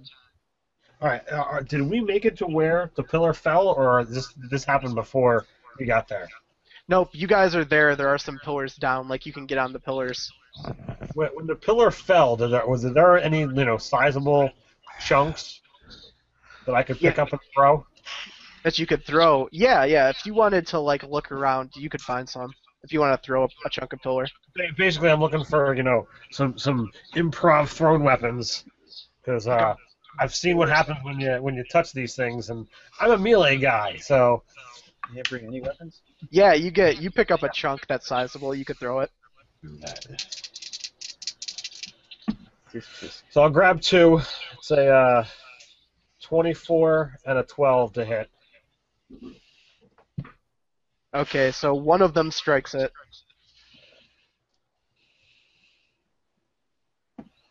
7 damage.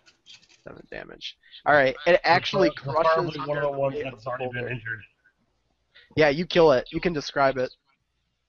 Basically, I grab a softball-size chunk of rock and throw it through its face. Just beam it right at the head. Yeah, the adherer gets struck center mass of the head and just bounds back, its head snapping back, falling in the sand and basically glazing itself. So did that party member, and one passed. And they're still all stuck in a big greasy wrestling match. Nice. Okay, so before it goes back to Posey, you actually see the sand to the left of these ruins materialize, and something that looks like a man comes walking forward. And it targets Dave, and you hear a whisper from its lips that say, "Sleep." And you need to make a wisdom saving throw. DC moderate. I know. Dice rolling has not been my strong suit. Oh, a 1. Does that do it? Dave falls asleep and slumps over in the sand face first. Nice. Excellent. Alright, and then it goes to the top of the initiative with Posey. I look at the sand creature and I say, "My name is Muscaton de Levine. You should attack me with your sleep spell." And I cast Firebolt at it. Nice. So that is 12 plus 3 for 15. Alright, like in classic Sandman fashion, you hit it with the fire and its body glazes over and turns to glass. Part of it cracking and falling on the ground. Since I noticed that my Firebolt's having that effect to the sand itself, and I will roll damage for that, do I get the idea that I can actually superheat the sand underneath the mummy's feet to stop them from moving? Yeah, you could try to glass their feet in. I'm going to do that next. So that is 14 damage to the creature. And I'm... are there any in a group that I could possibly hit at once? Yeah, there are 3. There's 2 groups. One of them is a greased up group with Sam stuck to 3 of the adherers. No, not them. Yeah, that's not a good idea. The other group of 3, standing by Dave. Most of them are pretty injured. Yes, I'm going to hit their feet with the superheated sand. Okay. So 15 plus 3 for 18. I'm not sure if it's damage or if it's just superheated. 2. Okay, I'm gonna do a dex saving throw. 2 of them get stuck in the sand. It superheats and literally adheres their feet in like a glass cones. So they're stuck where you plastered it. The other adherer manages to meander out of the way. Okay. And I would like to take the rest of my movement to move to a stone pillar the far away as possible. Alright, you do. Okay, thank you. Okay. Before it goes to Sam, you hear a rumbling, and one of the worms comes out of the ground and completely devours Dave's character. Opens up its mouth and flounders over the top of him and takes him down into the depths of the sand. And there's nothing you can do because his character's sleeping. I still have Death Ward on. I come back with 1 hit point. Inside the worm. Inside the worm? He does, yeah, he does. you've been swallowed. You're about 15 feet under the sand now, and you are going to come back with 1 HP shortly. So You better make it worth your while. yeah. All right, and then it goes to the mummies. The three adherers that are stuck to Sam in the grease right now are going to just try to contort and basically twist Sam up and just try to kill her by. I think you just zipped me. Oh, you know what? You are before the mummies. I'm sorry. Go ahead. You are covered in mummies and grease. What would I do to try to like get away from them? It'd be a strength DC to break free, and I'll allow it since they've been greased up. Okay. 10. All right. So unfortunately, that's not quite enough. Oh. So you try to break through. You guys are rolling around in the grease still, but you're not quite able to pry them off. Bless you. With the actual mummies, the 3 that are attached to you, what was your AC, Sam? 16. 16. So one of them is going to hit you for 4 damage. The other 2 miss. So you're still rolling around in the grease. Basically, that's all that happens. The 2 that get stuck in glass try to pry their feet off. Both of them fail. They're unable to move. The Such one a- that... Alright, what was that, Posey? I just said it's such a good idea. Yeah, I know, it's awesome. You can take an inspiration point for that too, by the way. Oh, thank you. The remaining adherer is going to try to grapple you, Posey. Use his movement and try to grapple you. Oh, excellent. But he misses. So you see him just go down in a stance, lunge, miss you, and roll into the sand. And with that, it goes back to Nate. Alright, the sand-like creature, I'm going to cast Call Lightning on it. Onto the sand creature? Yeah. Alright, cool. And I'm going to move towards some kind of stone area, so hopefully I won't get eaten by a worm. Alright, that'll be 19 Yep, that hits. damage. Oh, 19 damage. I forgot it's automatic. Yeah, even half of that finishes off the Sandman. So when you strike it, part of him that was already glass just shatters and splinters, and the top of him melts onto the sand, and you see like some weird obsidian pile. Yeah, but how many more are coming? You don't see any other Ask ones. the questions. Yeah, don't ask questions you don't want to know the answers to. That takes it to Dave on the initiative. 1 hit point. Yeah, 1 hit point and you're inside the worm. You're What do you- currently And there's also a scar where your kid used to be, and a note. Yeah. You're in a bathtub, in a worm. So, how much room do I have to move around inside of a worm? we'll say you're about in like a 5-foot digestive area of the worm's belly. It's nice and cozy and warm. Like a massage going on around your body, like things are being With hummused acid. away from your skin. Feels like you're sitting in a hot tub. 98 degrees, you know. You have a weapon. I do. Then you Like a start s- cutting its innards. A spiked codpiece? The Black Russian, perhaps? Where's If Guar? you have Thunder Wave, you might be able to explode a tremor through its body. I do actually have Thunder Wave. Play the brown note. Play the brown note. Yeah, you know what? I am going to Thunder Wave. Diarrhea yourself out. This is not Ninjas and Super Spies Juice.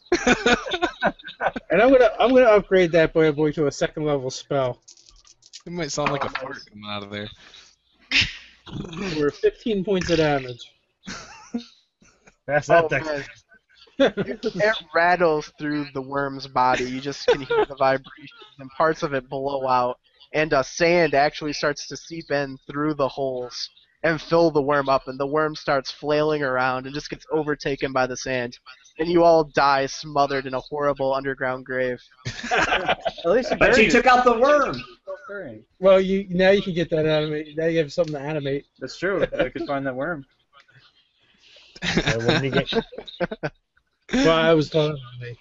That was awesome. I'm gonna meet the worm too. I'm bringing Larith in. Larry? Hey, Nerdarchy, when is your guys' panel talk? 7. Or 6. 6. Oh, so 6. Yeah, Oh. this is actually going to be the last encounter for this because I got to wrap it up. We're already at our 4-hour mark. Oh, wow. Yeah. So, okay. It's back to you, Juice. All right. I am, since this thing is stuck on my face and everything, I'll drop my shield and pull out my hand axe. So I have my short sword now and my hand axe, and I'm going to do a regular attack and my bonus action to hit this thing. Nice. My primary attack with my short sword was a natural 1. And then my hand axe was 22. Alright, so with the natural 1, you actually stab through your own leg with the short sword, and the end sticks in the adherer. So now you've shish kebabbed your leg. The axe hits. Well then, a total of 12 plus 5, or plus 3, I think. Sorry, hang on. To the adherer? 12 plus 5 damage to, 11 each. Alright, so you take 11 and the adherer takes 11? Yes. And then my one that goes straight to the adherer, am I counting that one that went through my leg to him also? Yep, you killed the one that you attacked with that one. So if you want to make a second attack on one of the glassed ones with the other axe, I'll let you. Okay, so then that would be 11 damage also. Okay. So you strike the second one, it actually goes down as well. Right. And it's stuck. So now you have one dead adherer stuck to your leg through a sword. And you have another dead adherer stuck to an axe on your hand, and the body of the one you killed is draped on front of you. Thank you. I got sandwiches brought to me. And it goes win the to game. Ryan. All right. So there's only 2 now in front of where Dave used to be, and then there's the dog pile. There's there's 2 in front of where Dave used to be, and then the 3 dog pile. Correct. And there's one on me. And 1 on Philip, like on the ground next to Philip, I guess technically. Last encounter. I'm gonna fireball the dog pile. Nice. Okay. Are they close enough that he can get more than the dog pile? Yeah. I go for as much damage as possible. So you're fireballing it? Yep. So what's the DC? 8 6. DC. It's DC 15. All right, so you have to make that too, Sam. Okay. Now, do they get any extra damage because the guys are coated in grease? Yep, I'm gonna give him bonus. I made a 15. Glad you did, because this is gonna hurt. Yep, all 3 of the adherers failed. Alright, that's not bad. That was a solid roll. Holy hell. Alright. We got 26, 30, 35. Alright. So all 3 of the heroes die. I'm gonna give an additional D4 of damage for each of the dice rolled. So how many was it? Was it 68? 6D, yeah, or 8 die 6. 8 die 6, yeah. 8 die 6, okay. So we're gonna give 8 or the way we'll do it, we'll just do 4 additional D4s. And that goes to Sam also because she's covered in grease. Okay, do you want me to roll it? Yeah, you can go ahead and roll. Alright. Alright, let's top 40 damage. Alright. It's alright. Another 7. Yeah, another 7. That's fine with me. Alright. So all the adherers die and their bodies light on fire. You've created a huge grease fire. Sam manages to rip the zombies off in a way that lets her avoid some of the damage. They're still attached to her, but she got outside the blast. But the cumulative damage of the grease is burning her pretty bad. She takes 29 damage. Oh! This is but a flesh wound. I'm still alive. Nice. Okay, so that killed all three. So there's three left. There's two standing next to Dave and one standing on the ground next to Philip. I mean, laying on the Two that are ground. standing next to Dave are stuck together. They are. They're stuck together. You were fired by fire. Oh, And, those are the fire-legged ones. It goes to a Ted. To me? Yep. Can I grab more rock off the ground? Yeah, you sure can. Boulder away. Now the one that's over by Posey, is it stuck to him? No, it's laying on the ground after a failed grapple. Oh, so it's prone, so you get advantage? Yep. Okay, it's a 17 to hit. Yeah, that hits. And 26 to hit. Yep, both of those clobber it.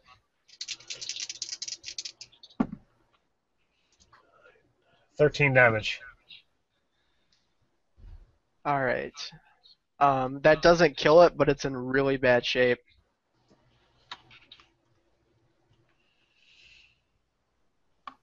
Because that was the one next to Posey, right? The prone one? Yes. Yep. Okay, so not quite dead, but very badly wounded. It goes back to the top of the initiative with Posey's turn. All right. I take out my longbow, I load up 2 arrows, and I send them both into the creature on the ground. Nice. So that is a 16 to hit and a 13 to hit. The 16 hits. Okay.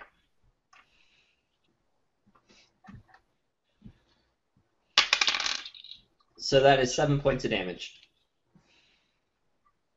Alright.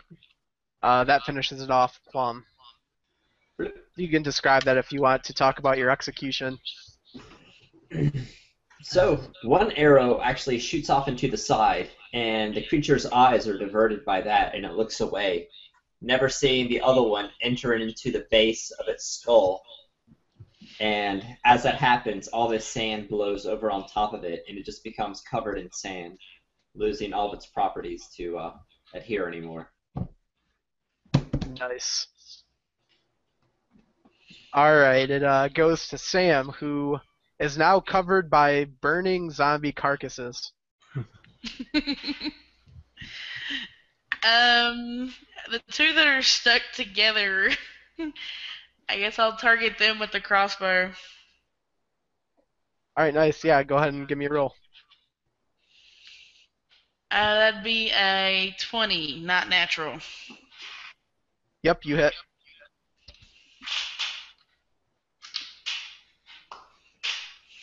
Five damage.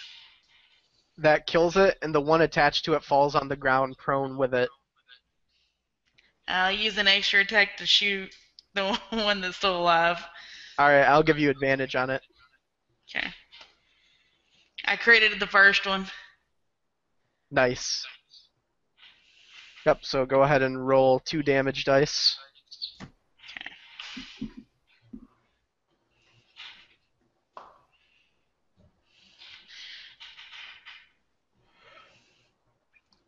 $15 points of damage. Yep, that finishes it off. Was that the last one? It was, yep, you can describe it if you want. As the arrow penetrates his head explodes. Nice. Nasty, like, glue-like innards spray out all over the sands. As you guys do this, you can see bumps in the ground forming all the way around the ruins as it seems like sandworms are enclosing in. And as you take refuge on those stony pillars, you hear once again whispered in your head, "May your sensation be your downfall." And that is where we shall end today's meat grinder. Wow. Cliffhanger. Alright. So to everybody watching at home, thanks guys. We all enjoyed the viewership. There was a lot of death in it, some of it comical, some of it fair. You know how meat grinders go. So I will give everybody one last chance for a plug here before we sign off. You guys at Nerdarchy want to say something? Yeah, Nerdarchy Dave here. Ryan, Ted, Nate. And hopefully later on you'll come hang out with us for Terrible Terrain. Terrible Terrain when we do our panel at 6 o'clock Eastern Time. That's right. Stay nerdy and don't roll like my brother. All right, Juice. First of all, I will be over there at Terrible Terrain for my game at 9 o'clock. I need to pull up some terrain out of your guys' stuff. But, yeah, so everyone go check out the Tabletop RPG one-shot group for games like this and others. And go join the one-shot discussion group to talk about games. And go check out my channel, Tabletop Gaming with Juice. Thank you. All right, thank you, Posey. My name's Philip Posey. Come join me on Maps and Dragons, or come and see the game tonight, Frozen Chosen, 9 o'clock, with Juice. That's you, Sam. Donate to Child's Play. It's a great organization. Thanks for the great game. And honestly, I did not survive. I didn't think I'd survive the first round. So. Yeah, we had a lot of repeat offenders for death. I got annihilated twice. Yeah, you probably haven't had that many annihilations in the rest of your D&D career. Ever. I've never been annihilated before. Each character died with max hit points. Alright, guys. Thanks for watching. I'm going to end it here. I'm SR2Joker. Check out the Brigade. Check out Child's Play. Check out the one-shot group. I'll be around tonight also for Juice's Chosen Frozen game. Thanks for watching. Peace.